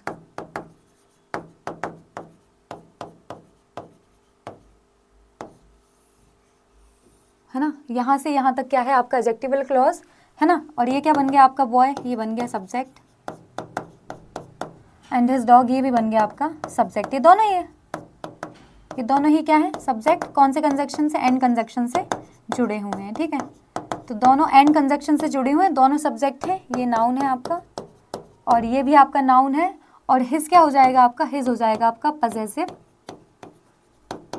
एडजेक्टिव, ठीक है। अब ये दोनों ही यहाँ पे सब्जेक्ट बनने का काम कर रहे हैं, है ना, ये दोनों ही यहाँ पे क्या कर रहे हैं? सब्जेक्ट बनने का काम कर रहे हैं। तो बस अगर ह्यूमन बीइंग की बात चलती तो हम क्या लगा देते? हु लगा देते। नॉर्मल केस की बात कर रही हूँ। ह्यूमन बीइंग की बात चलती तो हम क्या लगा देते? हु लगा देते। और अगर एनिमल की बात चल रही होती तो हम क्या लगा देते? विच लगा देते, है ना। लेकिन यहाँ पे क्या केस है कि यहाँ पे ह्यूमन बीइंग की भी बात चल रही है और एनिमल की भी बात चल रही है। ये आपका ह्यूमन बीइंग है और ये एनिमल। तो इस केस में हम कौन सा रिलेटिव प्रोनाउन लगाते हैं? हम लगाते हैं दैट। क्या लगाते हैं? दैट। यहाँ पे क्या यूज हुआ है? यहाँ पे हु यूज हुआ है ना। तो सिंपल सी बात है। अगर जैसे देखो रटाने का काम है तो ऐसे बता दिया जाएगा कि जब कोई ह्यूमन बीइंग और एनिमल दोनों की बात चल रही हो, ह्यूमन बीइंग और एनिमल दोनों की बात चल रही हो, है ना, दोनों की बात चल रही हो, दोनों एंटीसीडेंट हो, है ना, ह्यूमन बीइंग और डॉग जब आपके एंटीसीडेंट हो तो उसको डिफाइन करने के लिए जो एडजेक्टिवल क्लॉज लिखा जाएगा वो किससे लिखा जाएगा? दैट से, है ना। तो डायरेक्टली क्या लिख दो? यहाँ पे दैट लिख दो, है ना। एंटीसीडेंट क्या होता है? एंटीसीडेंट वो नाउन और प्रोनाउन होता है जिसको डिफाइन करने के लिए एडजेक्टिवल क्लॉज लिखा जाता है ना। जैसे मैं बात करूं, एंटीसीडेंट क्या होता है? वो नाउन और प्रोनाउन होता है जिसको डिफाइन करने के लिए एडजेक्टिवल क्लॉज लिखा जाता है। जैसे यहाँ पे ये जो गर्ल है इसको डिफाइन करने के लिए पूरा एडजेक्टिवल क्लॉज लिखा गया है। ये जो गर्ल है इसको डिफाइन करने के लिए पूरा एडजेक्टिवल क्लॉज लिखा गया है। तो ये गर्ल क्या बन जाएगी? यहाँ पे एंटीसीडेंट बन जाएगी। क्या बन जाएगी? एंटीसीडेंट,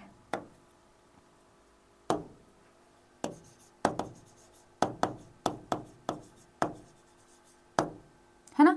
क्या बन जाएगी? ये एंटीसीडेंट बन जाएगी।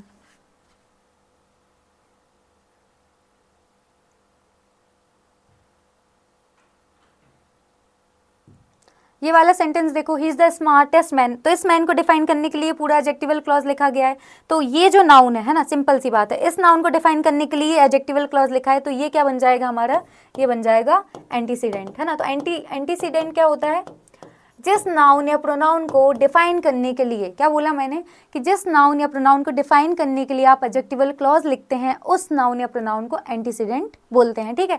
तो इस नाउन को डिफाइन करने के लिए मैंने पूरा एडजेक्टिवल क्लॉज लिखा, तो ये नाउन क्या हो गई? ये नाउन हो गई एंटीसीडेंट। ऐसे इसकी बात करूं तो इस नाउन को डिफाइन करने के लिए मैंने पूरा एडजेक्टिवल क्लॉज लिखा, तो ये नाउन क्या हो गई? मेरी एंटीसीडेंट, ठीक है। तो इस तरीके से वहां पे पढ़ाया, मतलब रूल वाइज बोल दिया जाता है कि भैया जब आपको एंटीसीडेंट में क्या एक ह्यूमन बीइंग और एनिमल दोनों देखें, है ना, जब आपको एंटीसीडेंट में एक ह्यूमन बीइंग और एनिमल दोनों देखें तब आप क्या लगा देना? कौन सा रिलेटिव प्रोनाउन लगा देना? दैट लगा देना। इस तरीके से रटा दिया जाता है। तो ये आपका सब्जेक्ट है, ये उसका एडजेक्टिवल क्लॉज है। तो ये वाला जो केस है कि सब्जेक्ट फिर एडजेक्टिवल क्लॉज फिर वर्ब फिर ऑब्जेक्ट, है ना, ये वाला केस इस सेंटेंस में देखने को मिल रहा है। ये जो सेंटेंस हम डिस्कस कर रहे हैं उसमें ये वाला केस है कि ये आपका सब्जेक्ट है, ये दोनों ही आपके सब्जेक्ट बनने का काम कर रहे हैं एंड कंजक्शन से जुड़े, ये आपका एडजेक्टिवल क्लॉज हो गया। और फिर आपका ये क्या हो जाएगा? ये हो जाएगी आपकी, ये आपकी वी की फॉर्म है और प्लस ये V3, है ना। तो ये आपका पैसिव का केस हो गया। V प्लस V3 कहाँ देखने को मिलता है? पैसिव में देखने को मिलता है। कहाँ देखने को मिलता है?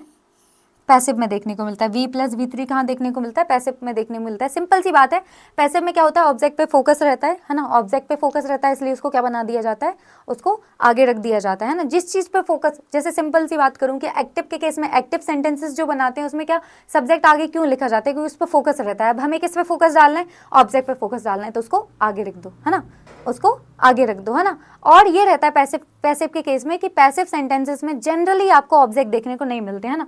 तो यहाँ पे भी ऑब्जेक्ट नहीं, देखो ये बाय आपका क्या हो गया, प्रीपोजिशन हो गया,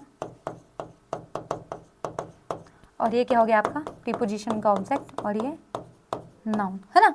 तो रटाने वाले तो इस तरीके से रटा देंगे, है ना, रटाने वाले बहुत सिंपल तरीके से रटा देंगे। देखो ज़रा कि जब आपको एंटीसीडेंट में कोई ह्यूमन बीइंग और एनिमल दोनों की बात की जाए, है ना, मतलब सिंपल सी बात है कि ह्यूमन बीइंग और एनिमल दोनों आपका एंटीसीडेंट बनने का काम करें, तब आपको क्या कर देना है, रिलेटिव प्रोनाउन जो लगाओगे एडजेक्टिवल क्लॉज बनाने के लिए, तो क्या लगा दो, दैट लगा दो। लेकिन हमने बहुत सारी चीज़ें सीखी यहाँ पे कि भैया ऐसा वाला केस भी होता है कि सब्जेक्ट फिर एडजेक्टिवल क्लॉज फिर वर्ब फिर ऑब्जेक्ट आ जाएगा, है ना। तो ये वाला केस भी हमें देखने को यहाँ पे मिल गया कि ये आपका सब्जेक्ट हो जाएगा, ये आपका एडजेक्टिवल क्लॉज हो जाएगा, और ये आपकी यहाँ पे क्या है, पैसिव के केस में यहाँ पे पैसिव के फॉर्म में यहाँ पे स्ट्रक्चर लिखा गया है, ठीक है। तो थोड़ा पैसिव की भी बात कर ही लेते हैं हाथों हाथ, है ना। तो यहाँ पे हु की जगह क्या हो जाएगा, यहाँ पे दैट हो जाएगा, ये और देख ही लो, यहाँ पे क्या हो जाएगा, दैट, है ना।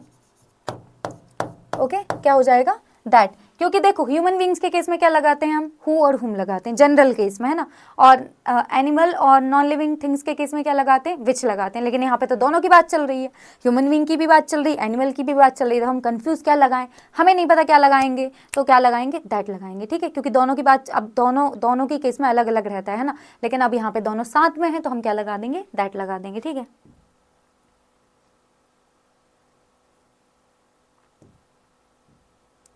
चलो पैसिव की बात मैं आपसे करती हूँ। अब ये 3 सेंटेंसेस हैं, है ना, जैसे अभी भी क्लियर नहीं हुआ होगा कब कब दैट यूज़ करना है। तो यहाँ पे देखो ये तीनों सेंटेंसेस, इनको देख लेते हैं ज़रा हम, ये कब हमें दैट यूज़ करना है, इसको अपन देख लेते हैं। देखो ज़रा, पढ़ो ज़रा इन सेंटेंसेस को, तीनों को देखो, है ना। इसके साथ मैं वो पैसिव की भी आपकी बात कर लूँगी, वो पैसिव की बात हो जाएगी थोड़ी सी, तो थोड़ा पैसिव का केस भी क्लियर हो जाएगा। तो थोड़ा सा जनरल इंट्रोडक्शन मैं आपको पैसिव का दे दूँगी। ये 3 स्ट्रक्चर्स देखो पहले आप,